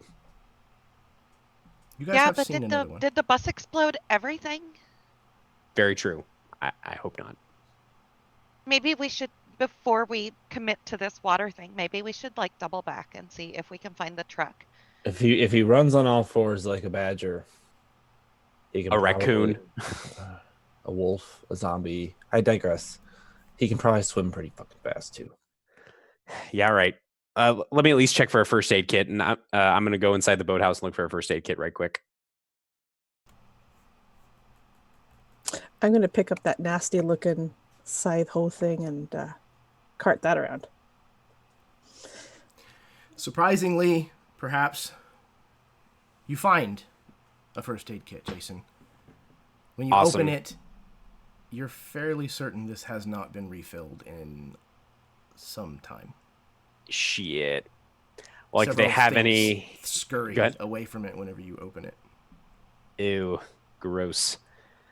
Yeah, if there's like any like disinfecting like wipes or whatever, like ace bandages, anything like that, I would use that to kind of clean up the gash in my arm. There definitely were some ace bandages and gauze and things that look like they have been made into some kind of nest in here.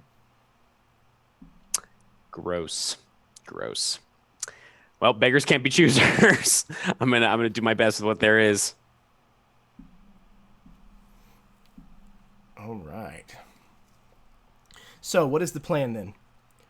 Get into one of these rowboats, kayaks, canoes, sailboats, head out into the lake? I think we're gonna try and double back towards the parking lot to see if we can find the truck that those keys Baron found go to. Yeah, if there was like I'm not a getting the customer boat. parking lot versus a employee parking lots, maybe they were separated and didn't blow up. I think was our hope. Excellent. So you head back into the camp and you see signs of carnage everywhere. There's blood over here. That over there is on fire. There are things that are upturned and broken into thousands of pieces. You don't see any bodies other than the one you found floating in the water. No bones, no gray matter. Just the blood. My God, there's blood everywhere. As you are crossing the open space of this camp, heading towards where these cabins are, because you think you saw a truck parked next to the cabin where this, I don't know if you call him a park ranger, the person who worked here must have stayed. As you're crossing this open space, out of the corner of your eye, you spot him. Shia LaBeouf, standing there at a distance. Just then, the sky starts to darken. And you remember, there's supposed to be an eclipse today.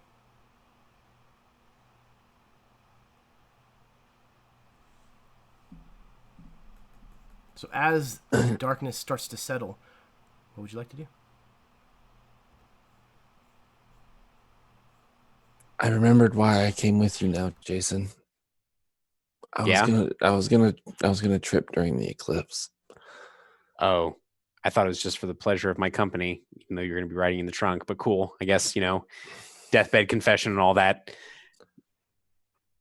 Sorry. I love you too, you jackass. All right, let's figure out a way out of this situation. This is terrifying. As you say, I love you. I know.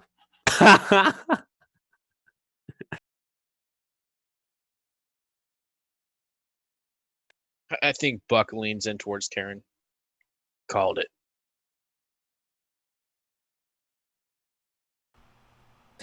I think reflexively Karen leans a bit away from Carl as he leans in and just shakes her head.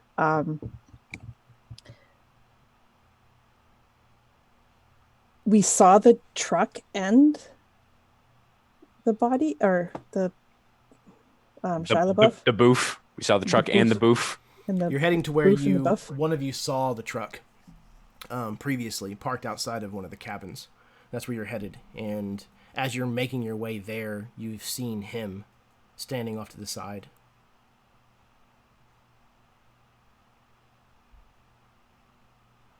No, not one for wasting time. I think Buck pulls his baggy pants a little bit tighter and starts hustling his rotund self the direction of where that cabin is. Mhm. Anyone Same, who, heading for that truck. anyone who happens to stick around notices that Shia starts doing the walk. Not running, just walking after you. The Jason Voorhees walk. Exactly. Okay. You round the corner of this small cabin, one of the first that you've come to in this kind of row of cabins, and turn the corner, and there it is. This truck might be as old as Buck's town car was. It's pretty beat up looking. It looks like a farm truck or, a ranch truck, but it's a truck.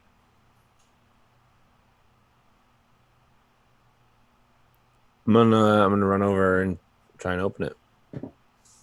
All right. The door's unlocked. It opens right up. You have to kind of push the thumb, button kind of in really hard and kind of wrench the door open. It feels kind of rusty. It screeches whenever you open it. It smells like I feel like there's no handle on the other side, so you have to like unbungee the cord that it was attached to the driver's side door. You have to roll the window down, which you have to do with the crank and your hand to push it so that you can then reach outside and close it. Yeah. It's got a 3 in the tree transmission, right? Absolutely. It's a bench seat. It's a bench seat. There is a back seat, but it's literally the 2 bucket seats that fold out of the wall that face each other. This truck is awful. Get in. Okay. Well, wait. Try the key in the ignition first. I'm gonna try the key. Okay. I'm not waiting. I'm getting in the truck. Roll your d6. As a matter of fact, 1. Everybody roll your d6. Can I actually just burn one of my points to make this succeed? You can. I'm gonna do That that. would be great because I keep rolling very high. Well, I rolled a 1, but I'm just gonna do it anyway. Okay, let's see.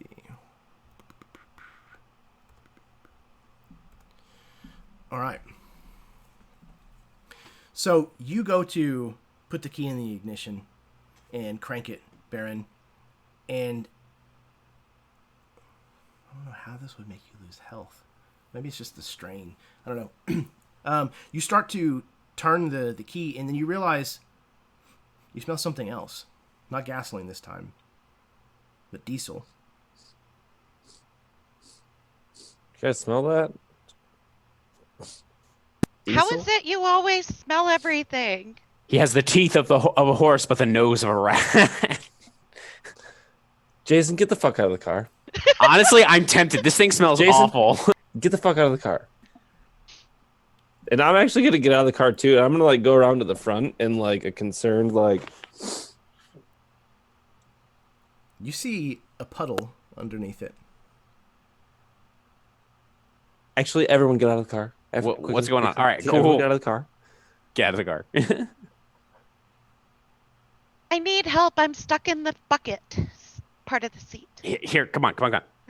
It's just your platform wedged in like. Maybe you should take those off. But then when we're running, you don't hear flop, flop, flop, flop, flop, flop, flop, flop, flop the entire time.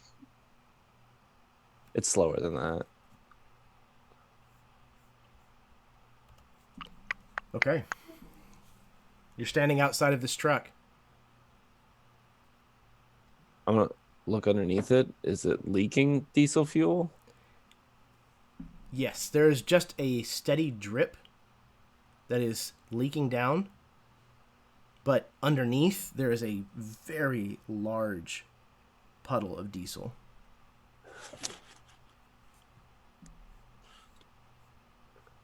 What's going on? What do you know about the combustion engine and its works? Nothing at all. I'm an end Brad. user. A little bit. Define a little bit, Gina. Well, I know that for one, diesel ignites, but it doesn't combust, like it doesn't explode. That's unleaded. So like that pool right there will catch fire, but it won't explode. That was actually very insightful, Gina. Thank you. Thank you. Anyone else? But yeah, it looks like that was probably the fuel line, so we probably won't get far. Right. Crap. All right, now I know y'all don't like listening to me, but hear me out. Well, no one said that. We're on a mountain. This thing's a manual transmission. It doesn't have power steering. So if we can get it on the hill that we came in from, right, it will. All right, kids, keep up. Gravity down the hill. You can I'm still compression lost. start I'm it, lost. but like So the idea, Christopher, is that we're trying not to die either by Shia LaBeouf or by gravity, literally making us fly off this hill or this mountain that we're on. I mean, I'm picking up what you're laying down, but it seems like a bad idea. Jason, you understand that brakes aren't tied to a fuel line. Well, I mean, have we checked the brakes? I mean, clearly the fuel line's been cut. Have we checked the brakes? Baron, did you check the brakes? Yes, you saw him. He walked up to the truck and said, the very first thing I should do is walk around this and give it a 151-point inspection. I mean, I don't know. Baron clearly knows his vehicles.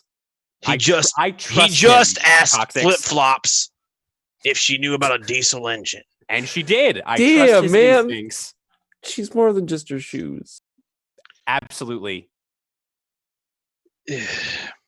You should be ashamed, Curly. Ashamed. Let's try the truck.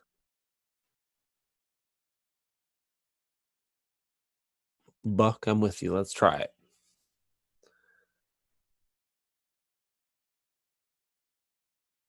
I'll go ahead. I'll get behind. I'll get us going. Give us a little push. Yeah, I mean, I'm happy to help push. I'm not going to be in the damn thing, though. So I understand that gravity gets us going. But yeah, we got you. We got you, man. We're picking up what you're putting down. Jason, look. Wow, this is the second time in a row you've gotten my name right. I'm so impressed right now. Is this what bonding is? Are we bonding right now? You better not bond without me, God damn it. You're right. Sorry, Baron. Sorry. We can't bond, Buck. You can't bond. No Can't bond. I hope he eats you, boys. Look. You're just jealous of Baron's beard, as is everyone. But anyway, continue. If you could stop the stupid from falling out of your mouth for a few seconds. I am so offended, sir. There's a cannibal on the loose. That doesn't mean we lose our humanity. Are you going to run behind the truck the entire way down the hill? I literally said I was going to help get it going. I didn't say I was going to and then not get in the truck was your words. Potentially. Da-dum. Well, that's the Jaws theme music. We should go, like, right now. Like, right now. Now. Shia LaBeouf jumps out from the corner of the cabin nearest you. Arms sprayed wide, his fingers poised like claws.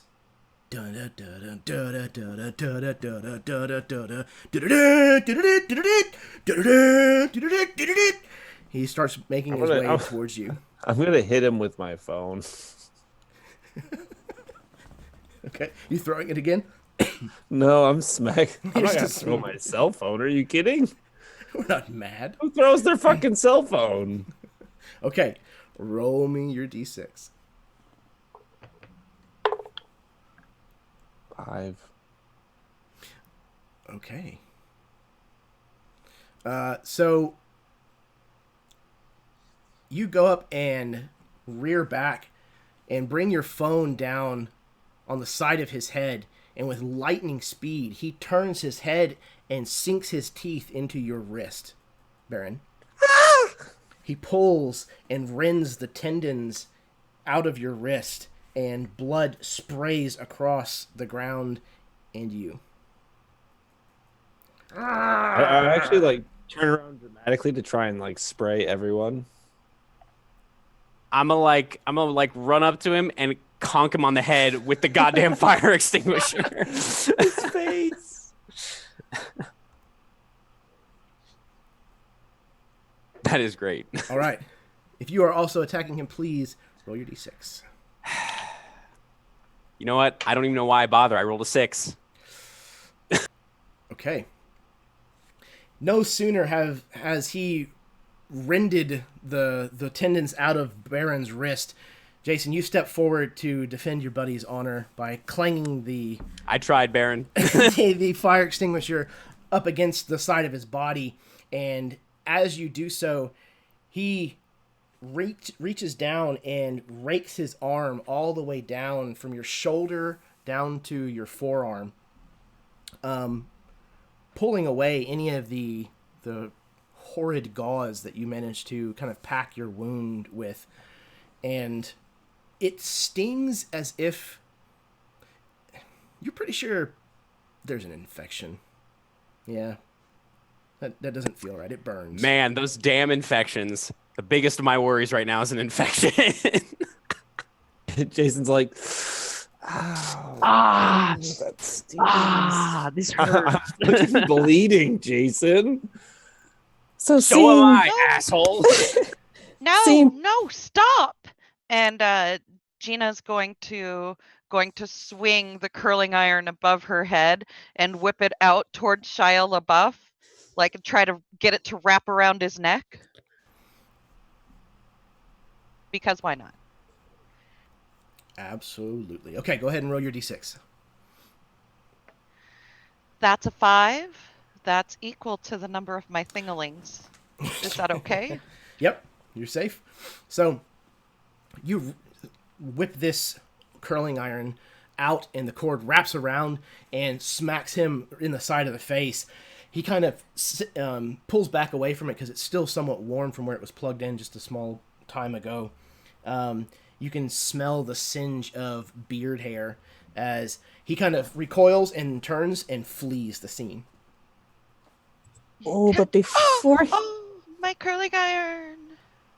can I lash out at him with the Sai-Ho thing before he disappears? Absolutely. Because nobody hurts my friends but me. All right, go ahead and roll your 6. Oh, I did roll a 6. You weren't supposed to say that because I needed to roll a 5. You should have rolled a 5. But okay, you try to lash out at him as he's running away with this hoe, and as you do so, you miss, and it comes down, hits the ground, and when it hits the ground, that rusted blade snaps, and part of it flies back, and it embeds itself in your abdomen. Sliver of metal, probably about that long.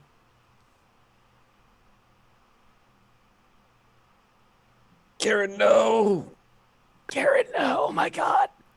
That hurts a little bit. Yeah, it looks like it. Oh my god, he's taking off. We've got a little time. I have, Yes. I have very little time. You got time, man. Don't worry. Let's get this fucking truck moving. Gina's gonna rip her t-shirt and like all the way around, so making an 80s belly shirt. Tina, that's not enough. You'll need more. This is fine. This is fine. And she goes to pack Karen's wound. No. No. It's not all about you, Baron. It's not all about you, buddy.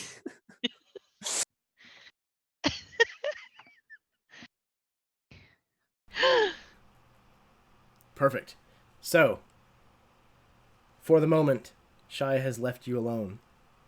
Somewhat injured. He's taken off. But you know it's not going to be long before he's back. So, what are you doing? I think while they're doing this, Buck reaches in through the window and actually turns the ignition on the truck so that the glow plug will warm up. You know, the things you actually have to do for a diesel engine.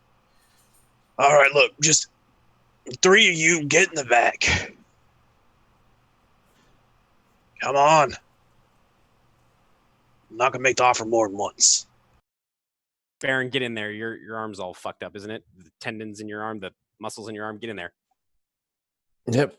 All right. Is there a blanket or something back there? Nope. Cold steel. It's kind of like- rusty too. It's like filled with dried leaves, kind of all pushed up in the corners, up against the This bed. place is awful. No wonder. Ah, fuck! There's a snake. There's a Oh, snake. Jesus. No wonder there were such terrible reviews online. I like fling the snake on the back of the truck. Buck will walk around and help Karen actually get up into the back. Thank you, Buck. Okay. You too, Jason. Come on. Nah, I'm gonna push. Gina, get in there. You're not gonna need to push. It said it was leaking gas, not out of it. It'll be Oh. enough to get us to the hill. Oh, okay, got it. Sure. Kind of clamber in the back. All right. Gina's gonna hop in shotgun.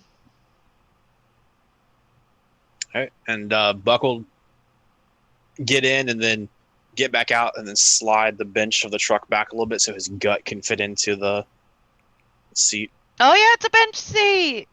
Yeah, so now it's another like cockeyed, which is always horrible. And yeah, I'm gonna try and start it up and back us out slowly because I know it's leaking gas or diesel, and try and get us to that wooden sign, the archway that's over all these stupid camps.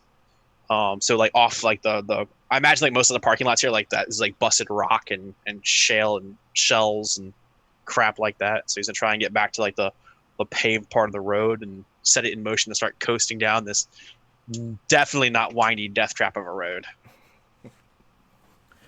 You start it up, and at first there's kind of that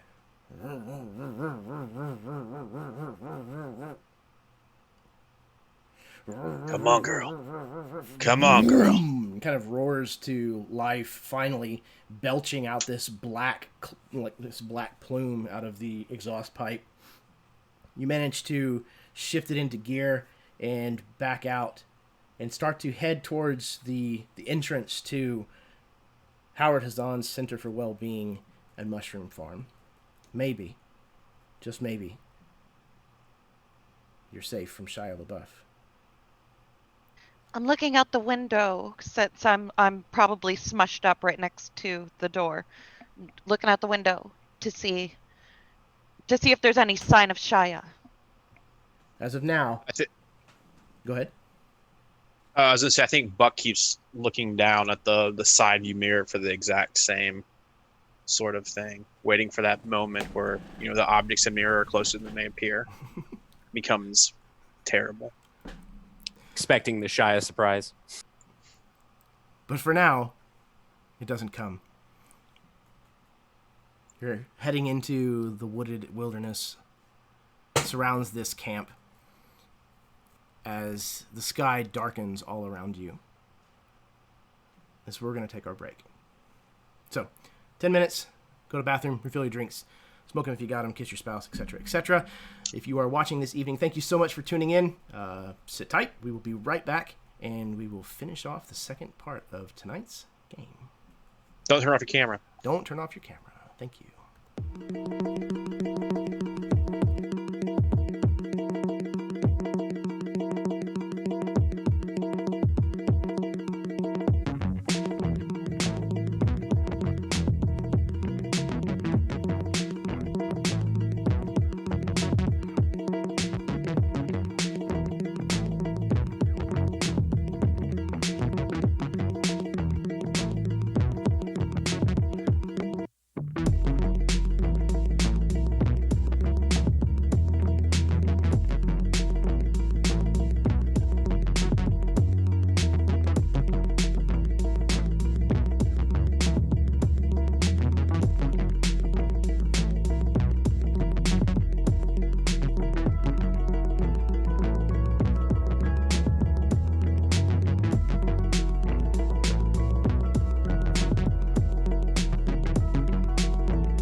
right, welcome back, everybody.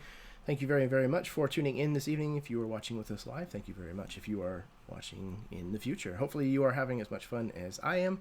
Hopefully the players are having as much fun as I am. I'm going to continue doing my best to try to beat them. All right, so all of you had piled into this early model Chevrolet Death diesel Death Trap and are making your way into the woods that surround the Howard Hazzan Center for Wellbeing and Mushroom Farm. As the sky around you darkens, the shadows begin to lengthen, and night essentially settles on the forest around you. The sudden change in temperature starts to generate a fog that creeps along the ground amongst the overgrowth of the forest. You're making your way through these trees. Suddenly you hear the noise as the truck starts to hitch.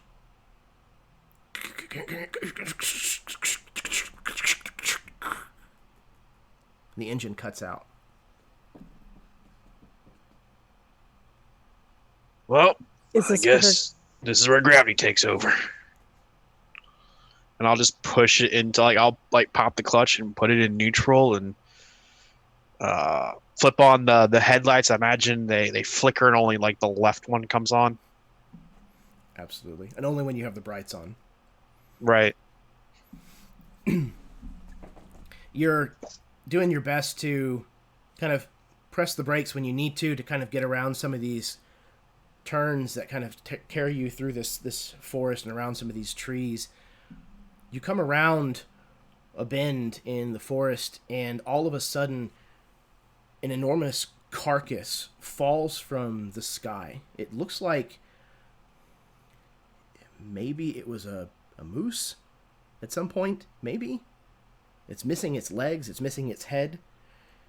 But the chunk of this slams down on the road, maybe 50 yards in front of you.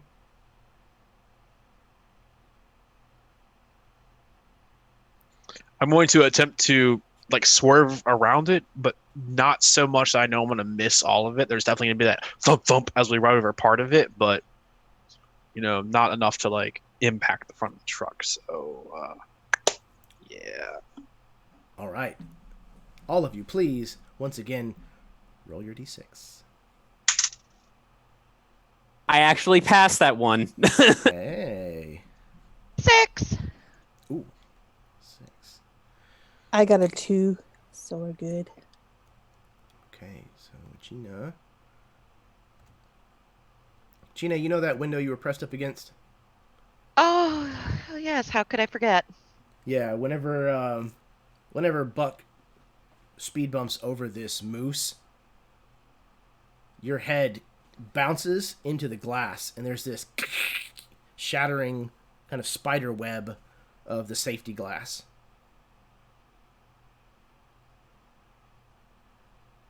Crack. Ah. Ow! Oh, that doesn't look good. He pulls out another Schlitz and hands it to you. It is actually remarkably cold. Here, hold this to that. She cracks it open, drinks some of it, and then holds the can. Okay, everybody else's rolls.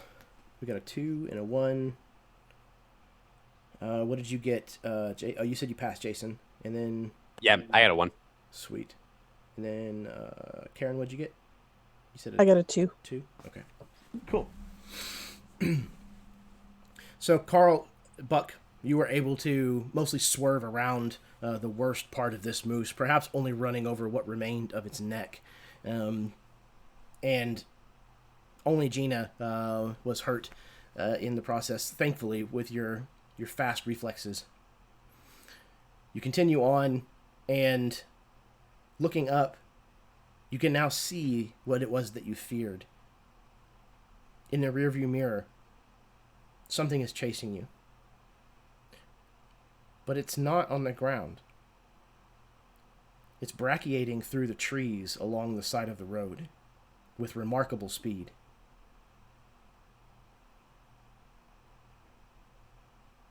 Oh, shit. Hey guys, I hate to be the bearer of bad news again. Yeah. He's coming. I think Buck mashes on the gas pedal out of like paranoia and like habit. Nothing. Yeah, I think Karen's actually yelling at him. Can't you make it go any faster? As he's mashing on the gas pedal. Karen, gravity doesn't work that way. Well, it does tonight.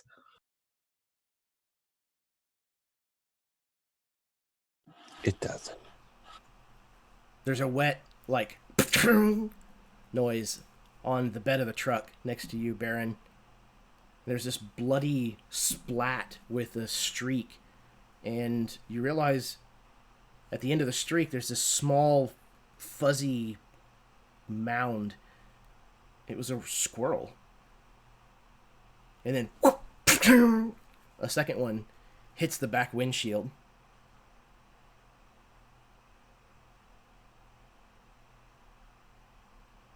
He is an apex predator. Yeah, no, for real. There's probably not enough room for everybody in like the actual cabin of the main area of the truck, correct? Just too cramped. Shit.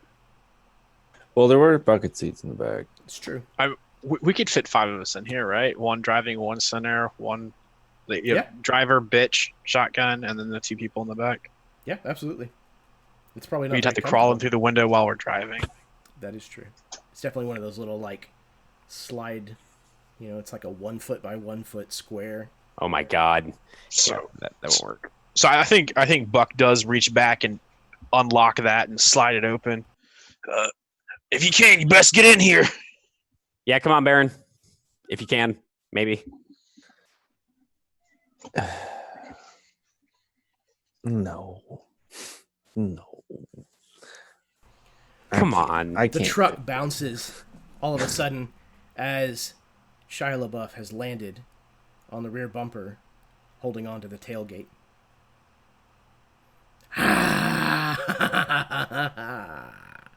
Buck closes the window. I'm gonna try and push him off. All right. Yeah, I'm right there with Baron. I'm probably at this point. I imagine I was like sitting in the bed of the truck, so I'd be like trying to kick at the guy's hand, Shia's hand, as he's. Perfect. Yeah, let's just open the tailgate. Both of you, please roll me a d6. A 2. I got a 1. Both of you rear back and kick, and the tailgate flies open. Shia goes with it, hitting the concrete, the asphalt road that's behind him, and kind of hits and bounces and spins and rolls. It looks like by the pale light of this eclipse that it looks like he leaves kind of a bit of a skid on the road. You can't tell if it's his own blood or the blood of those that he has thus far consumed. This truck continues to barrel down through the dark woods. But soon, the road comes to a switchback and starts to level out. And thus begins to slow.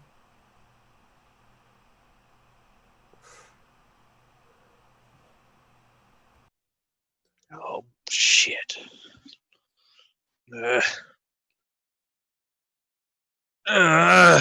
I think Buck opens the door and takes a couple seconds of his feet skipping on the ground before he catches his footing, and he's gonna do that thing where like that shitty thing where you have to push your own car. So he's got his hand on the steering wheel and one on the door, and he's running beside, like just pushing this truck, trying to keep it at least moving until we can get around that corner and descend again.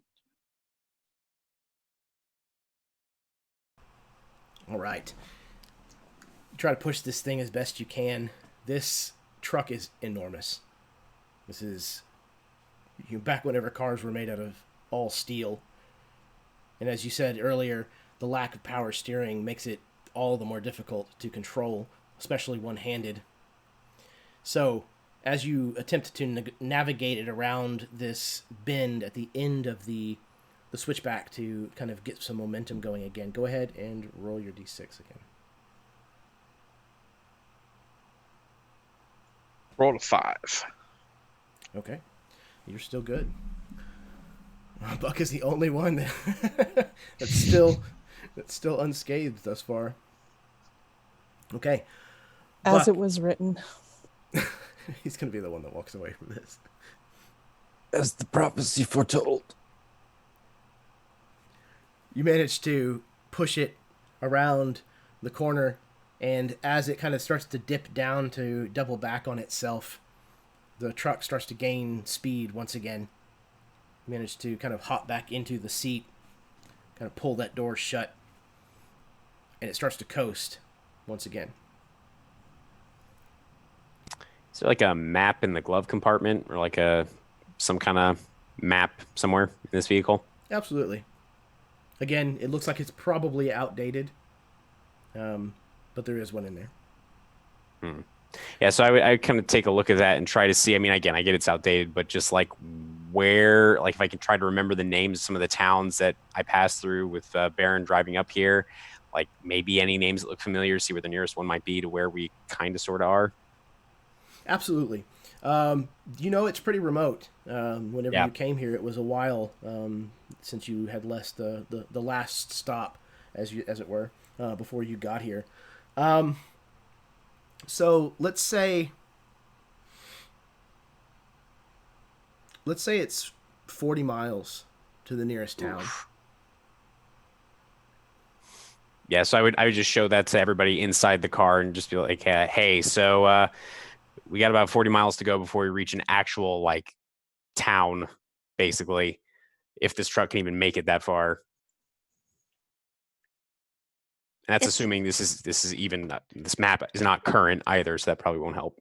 It's not even all downhill, is it? I don't think so. No. No. Jason, maybe you and I should switch spots in case there's pushing involved again. I can't push. I have T-Rex arms. Pushing is unisex, Gina. I mean, yeah, that is true. And my arm got kind of cut up by that weird scythe thing. So, but I mean, I'm fine with switching. That's fine. I'll kind of move over into your spot.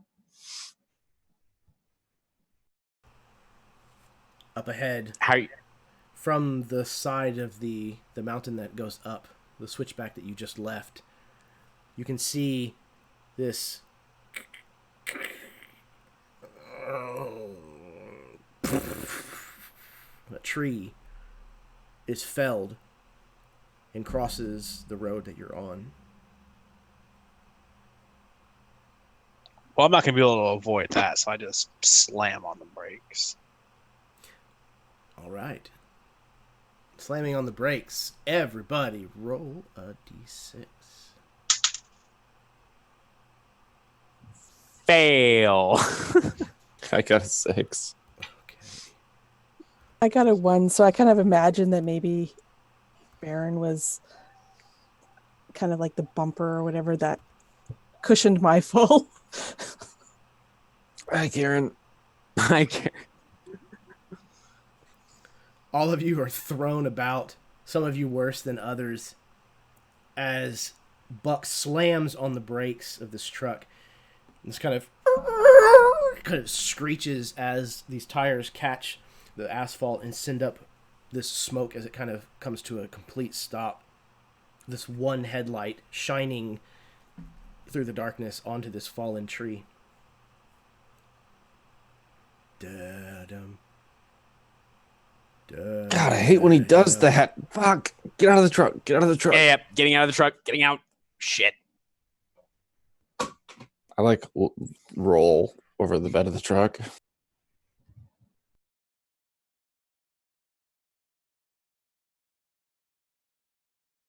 Also getting out. Are you guys just going to kind of stand beside the truck and wait, or? No, I'm clip-clopping. Absolutely not. Not Are running. these county maintained roads or non-county maintained roads? Like, No, are we these are still talking like private gravel roads. chuck holes? Yeah, these are still private roads at this point. Okay, wonderful. So no, I'm clip-clopping my way away from the truck, Are you down the headed? hill. Okay, just straight down the hill, bushwhacking. Yeah. Everyone else? Yeah, same probably. As best I can with my infected arm and the general pain and soreness.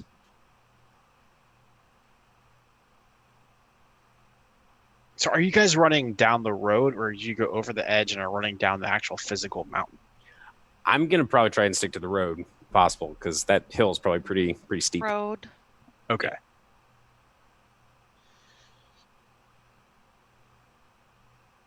Anyone else? Everybody following suit? I think, yeah, road's our best bet. Yeah, I'm with the pack. Okay. You're running down the road, heading towards this tree, and you're kind of having to navigate over or under or around this tree that's kind of blocking this road now.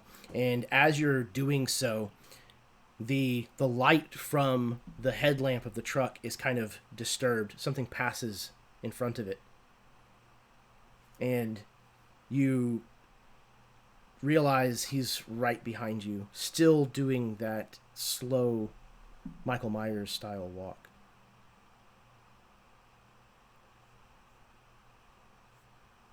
I imagine that everybody, even though it's rough terrain, everybody is faster than Gina is because of her inappropriate footwear. Makes sense. So Gina, you're running as fast as you can in these foam footwear, Platform flip-flops. platform flip-flops. And as you do so, you become aware in your peripheral vision somebody is kind of moved up beside you and is kind of keeping pace. I turn. Is it Karen? It's not. It's surprisingly Shia LaBeouf. He is kind of Oh no! kind of running sideways, kind of like skipping, keeping pace with you. How's it going? It's been better. Yeah? You scared? Just a bit. Yeah. Uh-huh. So you come here a lot? Often? I had a Groupon. A Groupon. I bet you're feeling like it's worth it now. Yeah? This was not relaxing. Ah! All of a sudden he's gone.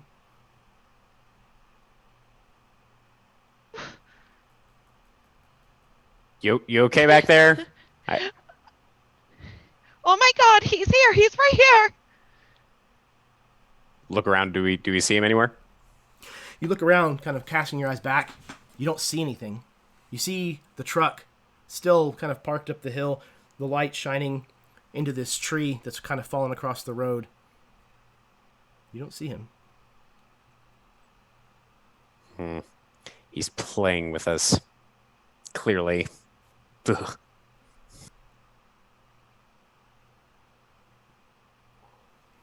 All of a sudden, you hear this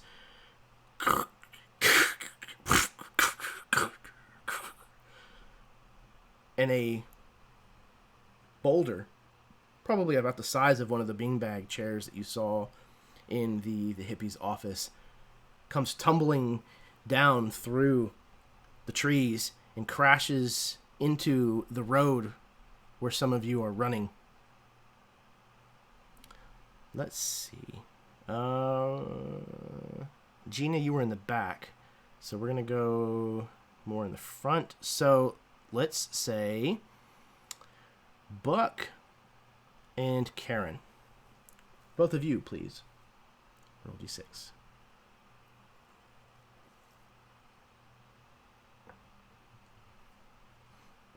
Buck got a 5, so he's still good. Karen got a 4, she's still good. Okay, both of you barely miss, are missed by this boulder that collapses into the road and kind of skips, gouges its way across this gravel asphalt, and then careens off the other side and continues to crash down through the woods on the other side of the road. So I think as that happens, like it is so close to Buck that it hooks like the front of his Adidas pants. And as someone in chat recommended, they're the button up ones, where they button all the way up the side of the legs, and so it just like tears the front half of his pants off, and like the back half drops, and then like those single headlight of the truck, you see like these whitey tighties, these like business socks that are like up to his knees with the garter belts like that hold him up, but also strapped to his right leg is a revolver. I don't have much use for it, but I'd hate to lose it that way, he says, sort of staring down at his underwear. You got any bullets for that thing? No, I got snipped back in the 80s. I meant for the gun, Christoph.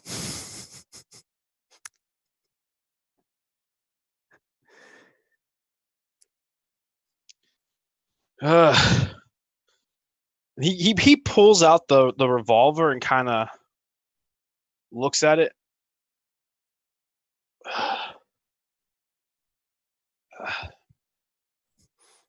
I only brought one. Gotcha. So here's the thing, right? And I'm going to kind of slow down and stop running. This man beast thing can throw rocks. It can knock over trees. He eats people. Maybe, crazy idea, maybe we're not going to be able to outrun him, right? Because Gina, you just saw him not long ago, right? He has amazing stamina. He once sat through over 24 hours of his own films. Wow. Okay. Yeah. Great. Shit. So look, maybe we should try to, we have a gun with a bullet. We have whatever's left in this fire extinguisher. We have. You still have your skewer, right, Karen? Yes, I do. Great. I'm just saying. I mean, the nearest town is 40 miles away, and that was with the truck. I mean, we're not going to be able to make it on foot. So you're saying stand and fight? Kinda. You loco? I mean, a little. No, I'm from Michigan. Maybe it's the infection, Oh, yeah, that's true. I'm not from Colorado. No, she said damn it, Baron. Anyway.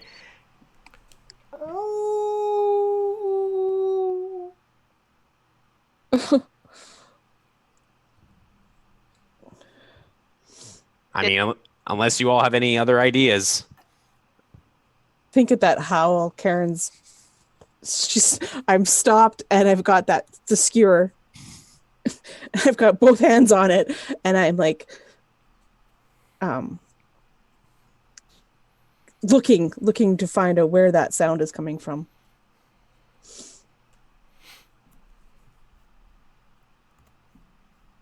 You look, but you see no source of the sound as of yet.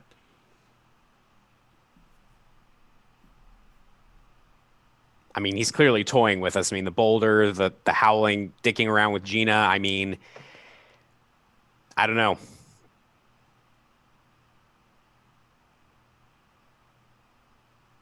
Carl, I think I have something to tell you. It was a pyramid scheme. You won't get any money back on your investment.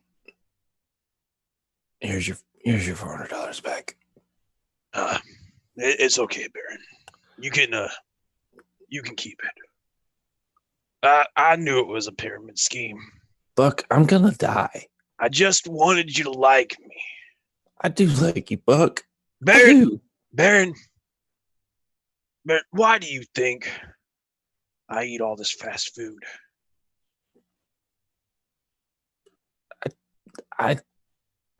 Buck, I'm dying, man.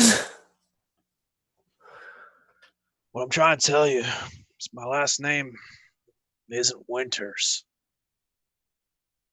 It's Hardy's. My name is Carl Hardy's. Carl Jr. Hardy's.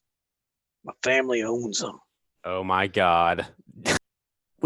I've killed more people than that cannibal back there. We don't actually have those in Michigan. So it's a lot like clean water. We don't have that either. Look, man. Y'all go. Before you. Get out of here. We can't outrun him, Carl. You don't have to. You know that you just got to run faster than one person. Look, Gina's not very fast. We can. You don't think I only brought one bullet because I couldn't afford more than one? I mean, that's kind of what I thought, to be honest, but continue. No. Came up here because I'm done. I'm done. Yeah, man, I'm done too, but yeah, not like that. Why don't you use it against actual Cannibal Shia LaBeouf? Maybe that'll stop him. I mean, oh, you are dense, Jason. What? That's what I'm gonna do. Oh, well, you said you were done, and I thought the way Baron was. Never mind. That's a good idea. Shh.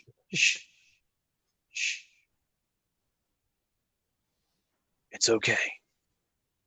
You're not smart, but you got each other. It's all that matters. It's all that matters, Jason. We got each other. I mean, yes, but also no. Look, before you get going, give me that fire extinguisher. Why? Do you think I'm going to be able to kill him with one bullet, Jason? I mean, that's what I'm saying. Why don't we all work together to do this so you're not by yourself? Because then he just eats all of us. Now go. I'm going to go. I'm going to start hobbling away. If nothing else, I'll slow him down. I'll catch up with you downhill. One way or the always other. Remember you, Buck. Bye. And I'll walk over and kind of push the fire extinguisher into your hands. Just say, I always fucking hated Hardee's. I'm going to turn. I'm going to limp after Baron. God, I still hope he eats him.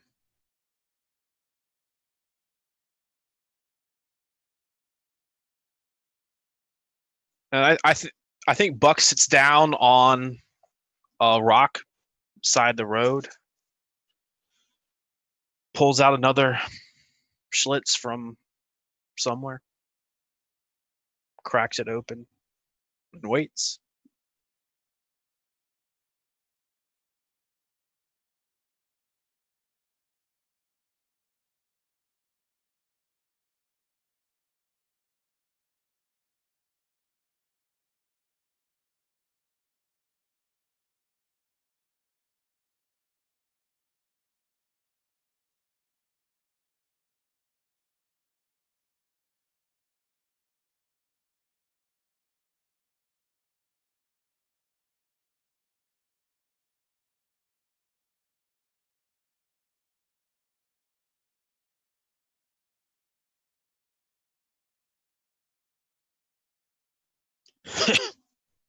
You seen me?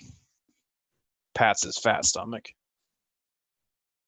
I gave up a long time ago.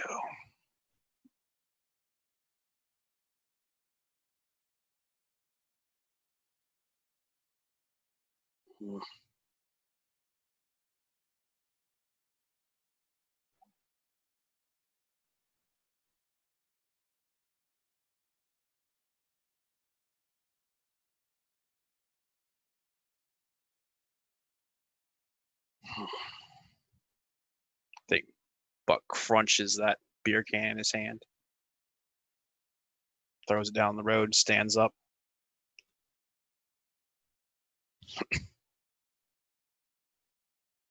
Well, come on then.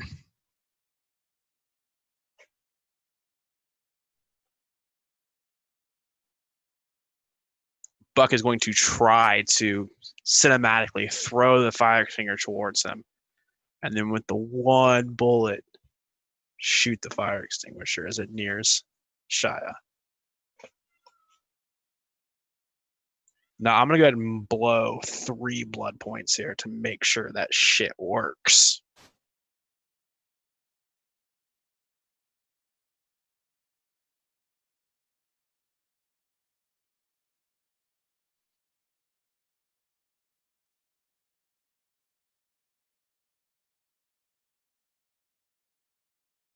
All of you hear the report of this gunshot when the smoke, gas, powder, whatever you want to call it, from the extinguisher clears enough for you to be able to see Shia's gone.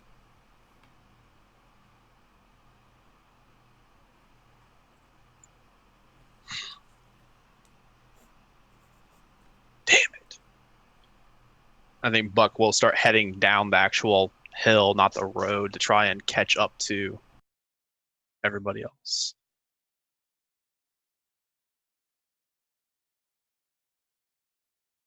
Guys, there's a cabin. We're saved. There's a light on. We can ask for help. Yeah, hopefully he's not in there. I mean, he can move really fast. But yeah, He was behind us. He can't. I mean, what do you? He's always been behind us. What are you talking about? Look, let's approach this carefully. Yeah, like, can we maybe peek through the windows first before we just go knocking on the door? You know what I mean? Just be safe.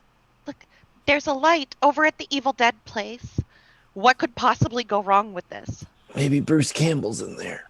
That would be amazing, but probably not going to happen. Well, Shia LaBeouf's here.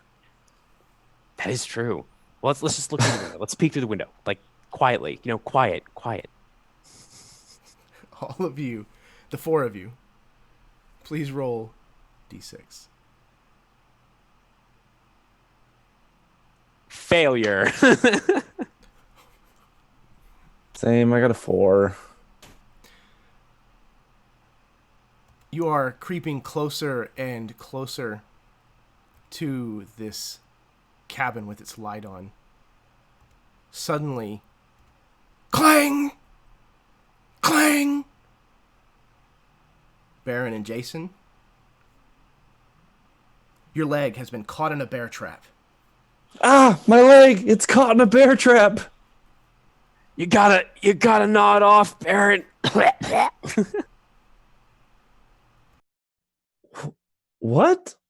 No. You gotta gnaw off your leg, man. Do we still have that rusty machete thing? I don't think so. Shit. Oh, that's right. It broke in Karen. Didn't it?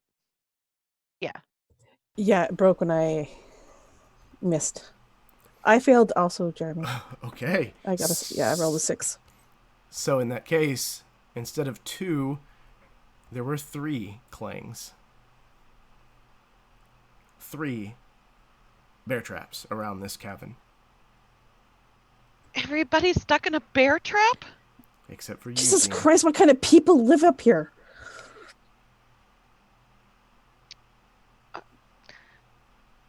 Okay, I'm gonna look around for a stick, like a thick, sturdy stick that I can use to try to to try to pry it back down with my T-Rex arms, like to open it up. You know, leverage. Absolutely. You can do this. You can do this, Gina. We have all the faith. Okay, so who are you attempting to do this with first? Let's see. Who's the least fucked up? Karen.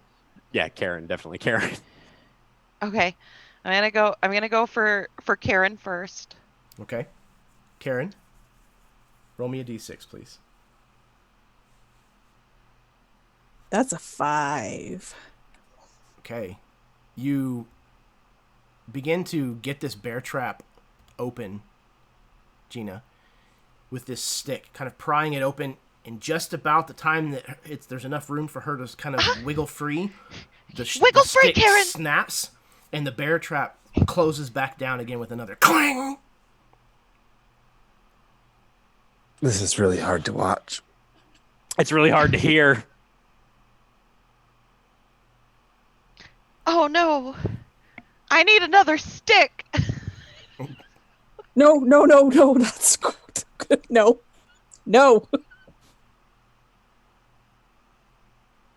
Yeah, maybe Okay. try something else. Something else, Gina. Maybe I can try to see what the bear trap is attached to. Like, is it staked down someplace? It is.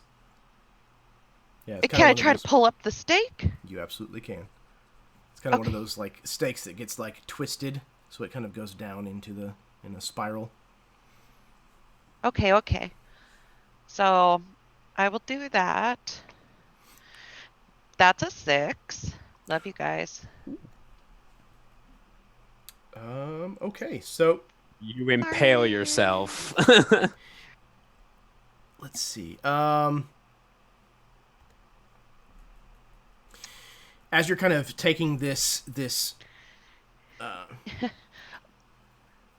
stake Oh. up out of the ground. Go ahead.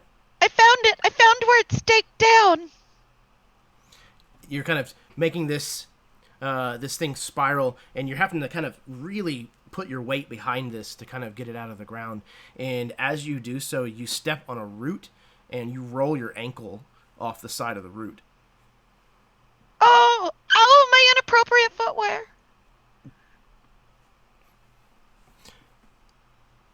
Buck, you hear all of this commotion ahead of you in the woods. It's difficult not to. There's a lot of screaming and yelling.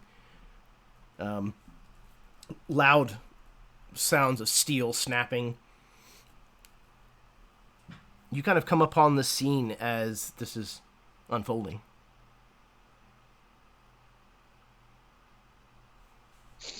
So I think everyone hears like this like rustling of bushes right from the edge of the woods, and the snapping of twigs, and the heavy breathing of someone who's been running.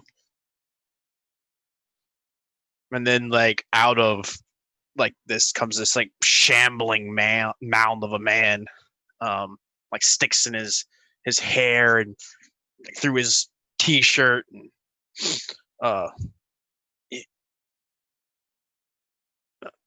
what the Buck, my hero. Bear traps, they're everywhere. You killed You got him? Shia. I doubt it. Well, that's less promising. So I think Buck's gonna go over and try and open one of these the bear traps, but rather than prying it open, he's going to use the release and reset the jaws.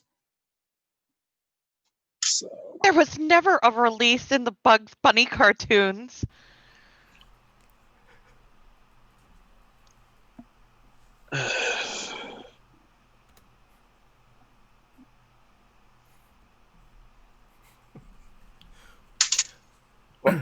I do manage to roll a 1, so Okay, excellent. Who did you free?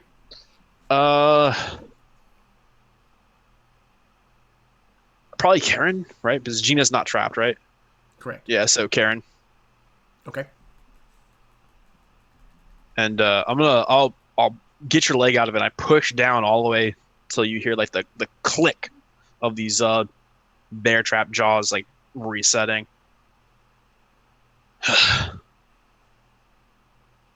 Thank you, Buck.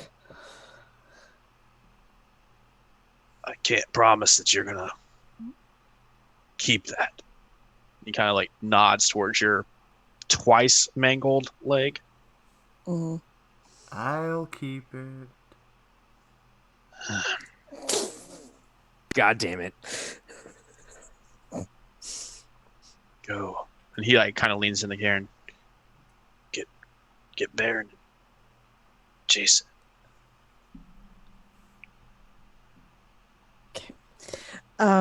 I will move over to where Baron is lying in pain. And knowing what Buck did, I will try to replicate the same thing. Okay. Roll your d6. Or spend a blood point since you're at 1, but Baron's alive. Yeah.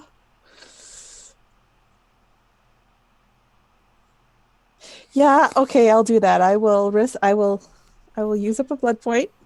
It's probably I hurt myself and pulling them down. I somehow. Yeah, there's this. I imagine there's this badass scene where you go to grab it and you start pushing down, and we just see like the teeth of it sliding up between your fingers as you're straining.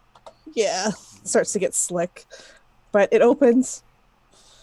Oh, Jesus Christ. Garen here, godsend.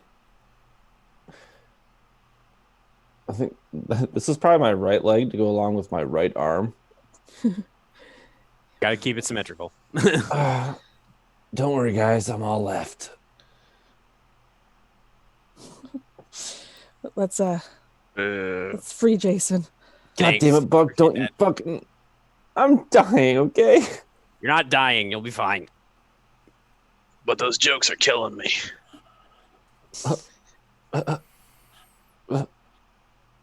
Haha. Okay. Who is freeing Jason and how? No one. We're I'll gone. do it. Okay. Fuck you, Baron. I'll do it, and I will spend the blood point to auto succeed. All right. There you go. Thanks, Gina. Shit. Now that all of you are freed from these suspiciously placed bear traps, you traipse your way through towards this cabin. Still carrying the bear trap. Okay, fair. You get closer to this cabin and you hear the front door open and a figure steps out onto the patio. I know you're out there, you damn bald bastard. Come get what's coming to you.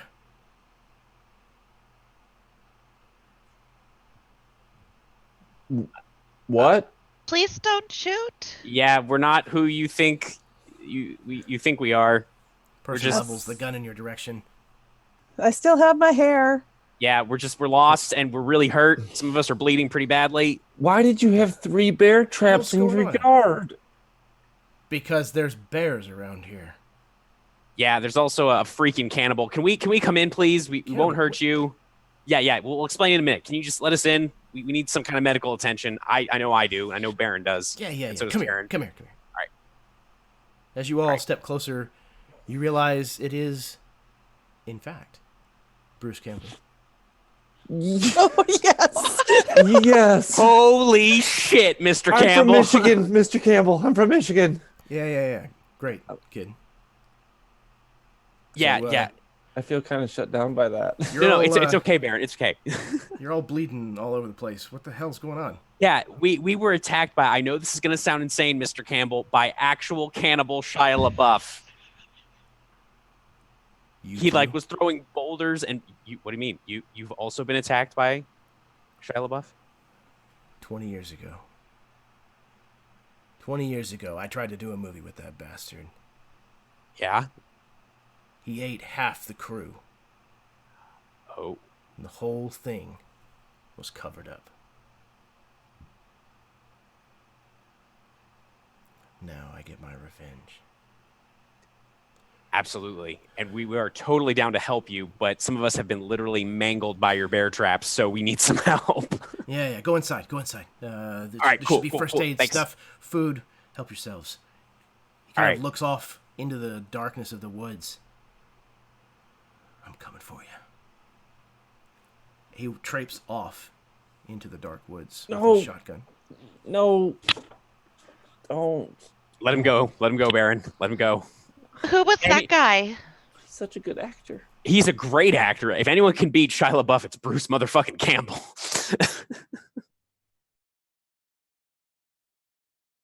I don't get. Oh, he's so old now. He looks totally different. But he had his boomstick. He did have his boomstick. Groovy. So the five of you are able to make your way into the mountain getaway cabin of Bruce Campbell. As you make yourselves comfortable, you're able to find enough first aid supplies to staunch most of the bleeding, at least. Though most of you are going to need stitches and professional medical attention.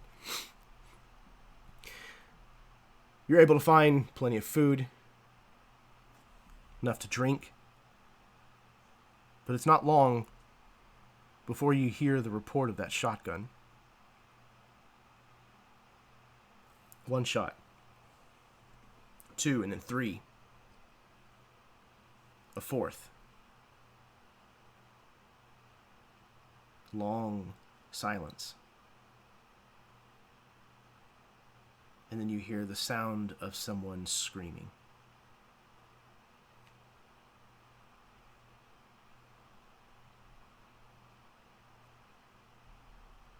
What would you like to do? Well, shit. I'm sure it was a victory screech, right? That's a thing. No, he's dead. He's dead. Yeah, probably. Well, finals. Good. Maybe that was Shia screaming. I mean, we can hope, but probably not.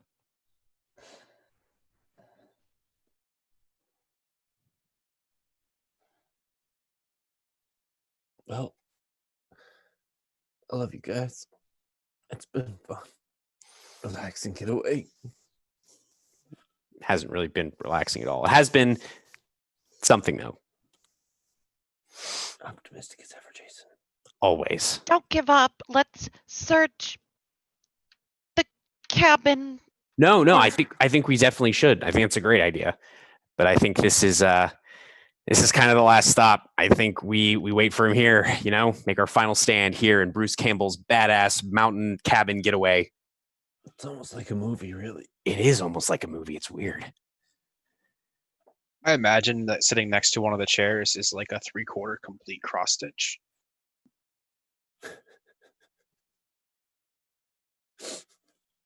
It's of the cabin from Evil Dead. It says "Home Sweet Home." I think I'll sit down in that chair, pick up the cross stitch, and start finishing it up for him. If this has to be my last vacation, I'm glad I spent it with you guys. People really hate it when you finish their Sudoku puzzles. Yeah. Do you feel the same way about cross stitching, Baron? I'm just assuming Bruce Campbell seems like a man who likes. Karen, I'm glad I got to spend this last vacation with you as well. Wait, do you guys all know each other? Well, Yeah. Through this great Facebook group called Absolute Tabletop, actually. We played tabletop RPGs. Yeah. Oh, you guys played tabletop games? Oh, Yeah. like Monopoly? No, No. like D&D. Yeah. Oh, Yeah. you're nerds. Yeah, we pretend to be other people. All right. All in favor of killing Gina. Whoa. Hang on. You guys play Dungeons and Dragons? Yeah. Yeah. Do you want to play? Before I moved to Texas, I grew up in Washington, not too far from Gary Gygax. You know Gary Gygax? We went to middle school together. I think he's from Illinois. You're right. Thank you, Baron. I don't have friends. So you were just making that up. I mean, are you Yeah. really that surprised? Good story though, Buck. You know, if you just wanted to play, you could just say you wanted to play. You don't have to make Look, up the I story. found a red box. A red box. Are you guys familiar with Thaco? Yep. Not really. I'm more of a 5e guy myself, to be honest. Beggars don't get to be choosers, Jason. That's fair. That's fair. Maybe before we like sit down and start rolling up characters, we should try and find like, I don't know, weapons of some kind. Maybe the weapons of our mind. Yeah, I'm gonna go look in some closets, see if I Yeah. can find like That's see a if I good can idea. find like, additional guns, maybe Jason, some golf clubs or something. Can I borrow your pencil? Karen Better to borrow a motions pencil. You know what, to Baron? For you, anytime, and he'll hand you the pencil. I'm gonna start rolling up a character. I motioned to where Gina's gone, and I was like, guys, we're scaring the normies. I'm dying. Let Baron be who Baron be. I'm gonna go look for some weapons as well. Shit, I got blood all over my character sheet. There's blood everywhere, Baron. Authentic battle damage. There's blood everywhere. Everywhere. So, Gina, and followed shortly by Jason, you start kind of ransacking the cabin, the closets and whatnot, trying to find anything that would serve as a weapon. You manage to find a hunting rifle. There's a small box of bullets that remain. There's probably 10 shots left. You find things like fireplace tools. You don't find any golf clubs. There's, I would imagine, some form of like a machete or something like that that might be used for clearing smaller plant life and stuff from around the property. Okay. Gina's gonna hold on to the machete, and she's gonna bring the rifle and the ammunition over to Baron and say, "You said you're from Michigan, right?" We do have the highest guns per capita. Fun fact. I didn't know that. But I do kind of find it offensive that you just assume, and I know how to do this.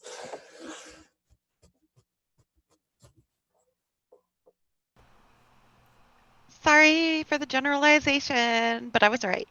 You know, at this point, I don't really think it matters a whole lot. We just need to hopefully try and survive if we can. You hear But does- plop, plop, plop. Sounds like wet footfalls on the stairs outside, coming up onto the porch.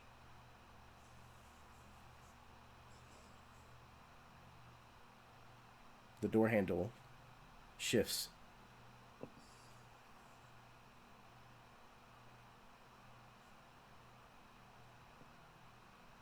Did anybody bother to lock the door? Sure didn't. Hey, Door Baron, swings open. show this motherfucker your boomstick. Was it Shia LaBeouf in the doorway? There is a figure standing in the door, backlit by the porch light. Takes a step in through the doorway, and you see it's Bruce Campbell. Oh, thank God. That son of a bitch. He falls face first onto the floor, and his back is exposed to the ribs. Shirt and flesh rended down to bone.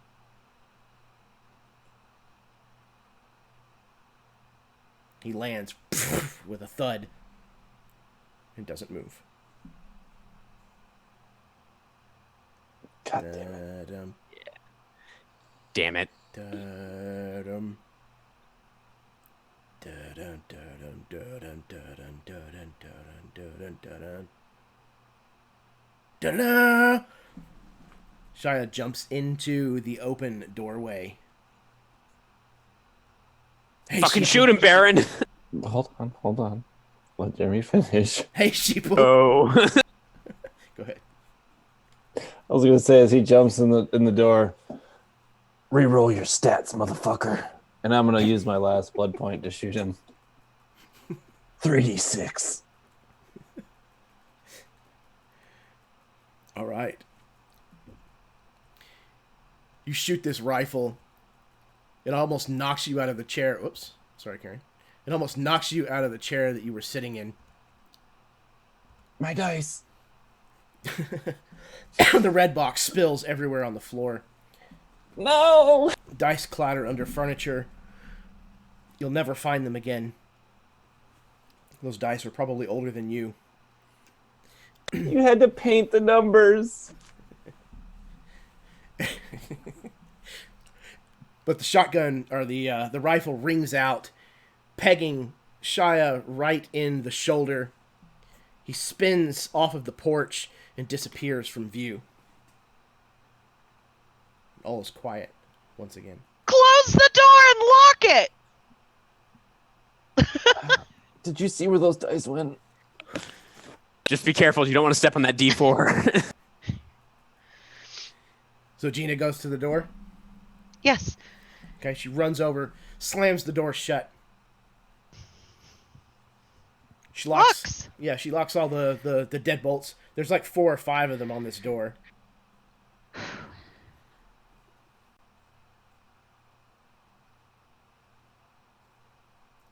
Whew.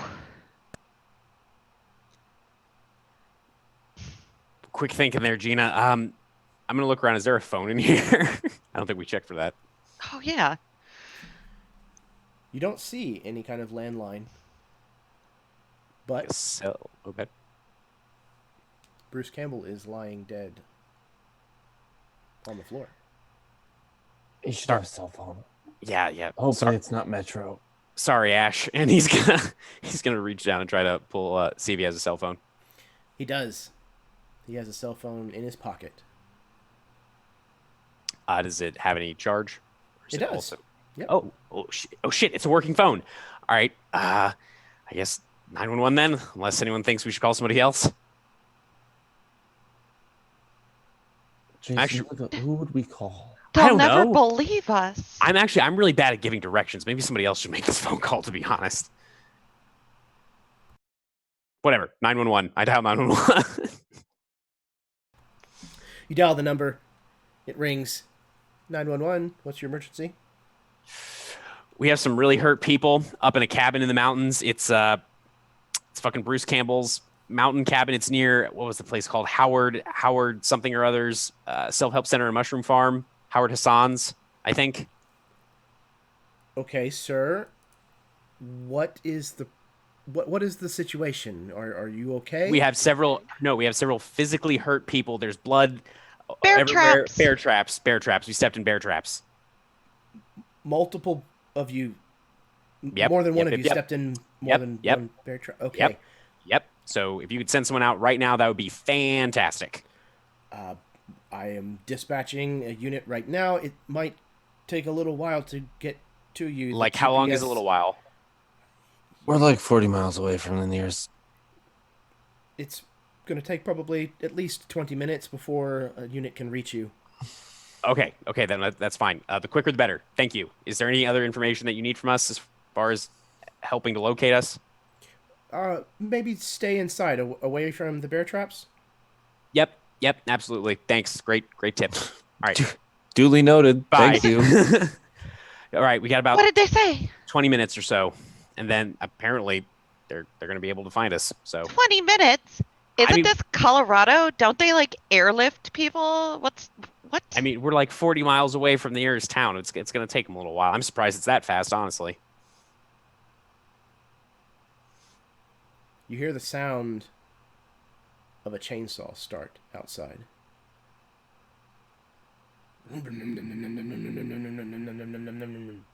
He chose a fighter class. We're fucked. He did. you should probably, if you haven't already, Baron, you should probably, make sure you got your bullets and you're ready to go, because I think we're gonna have to fucking shoot this guy again. I can't shoot him again Why not? because the last one hurt me. I'm right-handed. My right hand isn't working anymore. Buck, you know how to handle a firearm. Yeah, somewhat. All right, well, Baron, give it to Buck then. Here you go.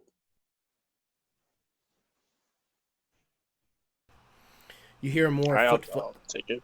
Okay. You hear more footsteps land on the porch outside. You hear the sound of that chainsaw has grown closer. You hear it approaching the front door. You hear it rev up, and the door starts to rattle in its place, and you can see the head of the chainsaw come through the wood of the door at the top and start to make its way down the door. Is the plan just to wait until he's got the door open and fire again? Or are the rest of you also trying to do something? Gina's going to position herself on the side of the door where he's bursting through, and as soon as he clears it with his arms holding the chainsaw, presumably, she's gonna smash with the machete, try to get him to drop the chainsaw. Excellent. Anyone else?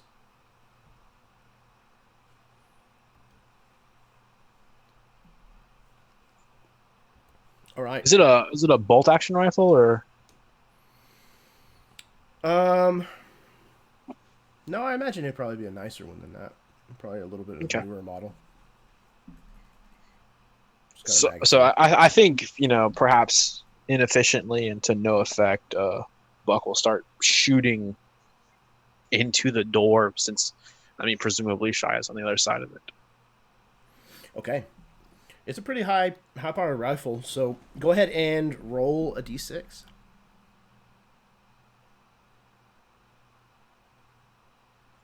Two. Okay. You shoot the door. It splinters kind of in the middle. All of your ears are ringing from this gunshot from inside the door, or inside the cabin, for the second time. And the chainsaw kind of just stops where it's at. Just keeps running, but it's not coming further down the door. And it kind of works its way back and falls out of the hole that it was carving. And you can hear it idling outside.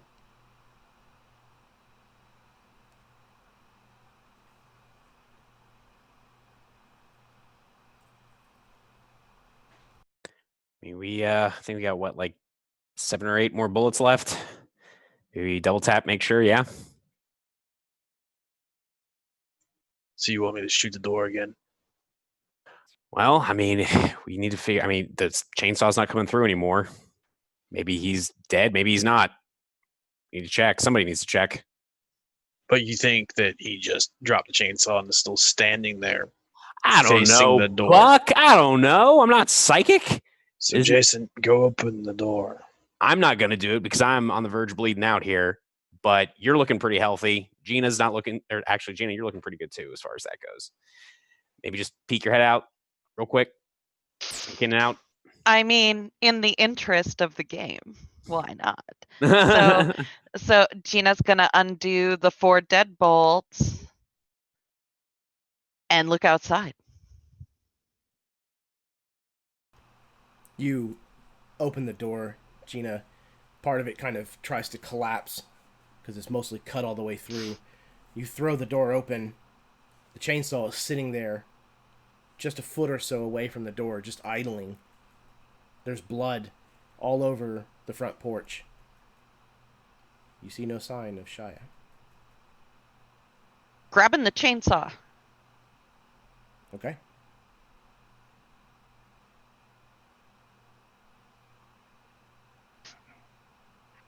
and running back inside. Okay. You come back inside the cabin. I'll lock the door behind her. Closing the half door. Yeah, Okay. what's left of the door? Yeah, you kind of push it closed, and you can lock like one or two of them. It's pretty shoddy at this point. Okay. I didn't see him. I didn't see him anywhere. He is not on the ground. But I got the bastard's chainsaw. Well, that's good, I guess. While you were out there, Gina, you also saw the shed garage building standing wide open. Likely where this chainsaw came from. And you can see the back of a Range Rover parked inside. There's a garage outside. There is a vehicle. Like, did anybody shake this guy down? Yeah, as soon as Are she there says keys? as soon as she says that there's a vehicle, I'm checking his pockets for keys. You also find a set of keys in his pockets to a Range Rover. There's like a hand keychain. Small Necronomicon. I got the keys, guys. All right. I say we make a break for it. Maybe everybody grab a weapon, grab some fireplace pokers. Somebody take the machete, and I'll go first with the chainsaw. Yeah, hopefully there's no more bear traps. I'll take the machete. I'll grab the machete. Hopefully we make it.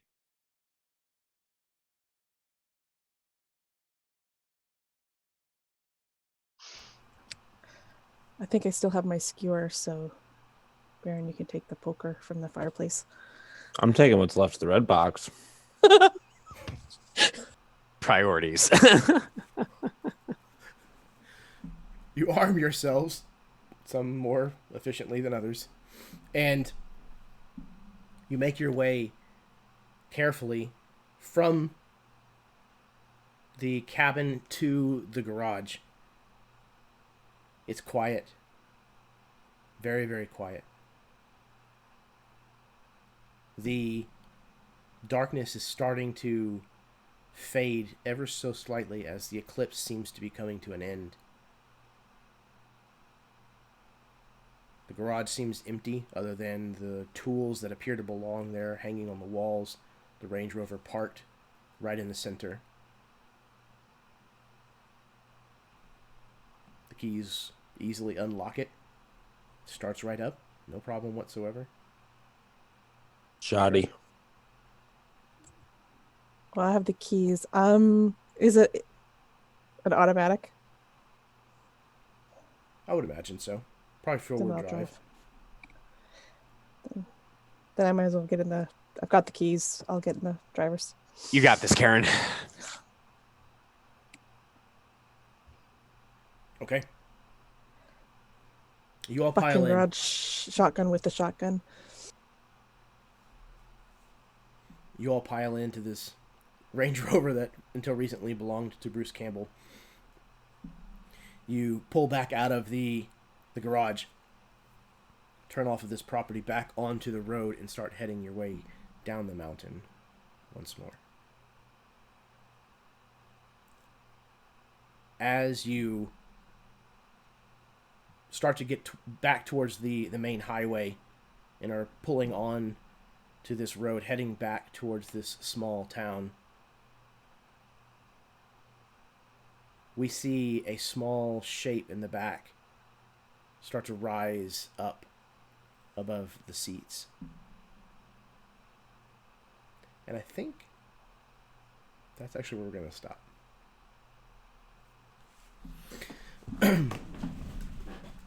So, thank you very, very much, everyone, for tuning in this evening and watching along with us, or watching in the future. I appreciate it very, very much. Thank you very much to the five of you for making this a ridiculous excursion. I thoroughly enjoyed myself. This was this was nothing like I had envisioned, but it was so much better. So thank you so much for bringing your A games tonight. I'm going to pass it back over to you guys so that you can kind of go through in. We'll do a reverse order this time. Say your outros, closing comments, whatever you have, and then we will put a bow on this and call it a night. So, Tamiko, you're going to start us off. Thanks for having me, Jeremy. It was a blast. I really wasn't sure what to expect. I honestly didn't expect us to all live. So that was exciting for us and probably disappointing for you. So I apologize for that.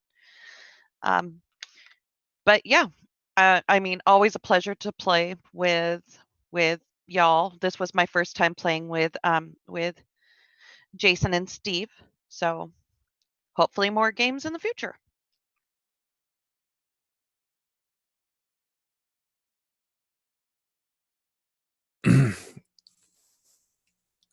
Bold of you to say we all lived. Because, no. I'm Baron. I had a good time. We are fucking weird people. I got very little else. Thanks for having me. It was a pleasure to once again get in a game with all five of you. So thank you for having me. All right, next is Karen. I want to thank you so much for letting me fill in tonight, because this was an absolute blast. I have not laughed this hard in such a long time, so this was a lot of fun. You guys are all amazing. I absolutely love playing with each and every one of you, so thank you very much. And I am Jason Osorio, and I was playing myself today. This was very interesting. I actually really do like the system a lot. I think it's got a lot of potential for storytelling. So thank you, Jeremy, for running it, and thank you to my fellow players. This was a lot of fun. All right, and last and most certainly least, Carl Buck Winters.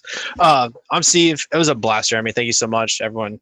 Great job. It was a lot of fun. I really enjoyed it, and I look forward to playing more games with you in the future. Awesome. Anybody who mentioned a channel or a project that they're associated with, you should be able to find the link to that in the description of this video down below. Please do go check out what these people do in their other free time, their additional free time, when they're not over here becoming consumed. Yeah, this was a very strange kind of story. I didn't really have much planned going into this. I wanted to try to improvise as much as possible because it's really hard to plan a game like this.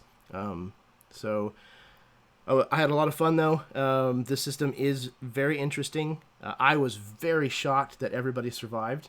But yeah, I think the timing felt a lot better to wrap it up at the moment that we did, instead of letting it go on until somebody died.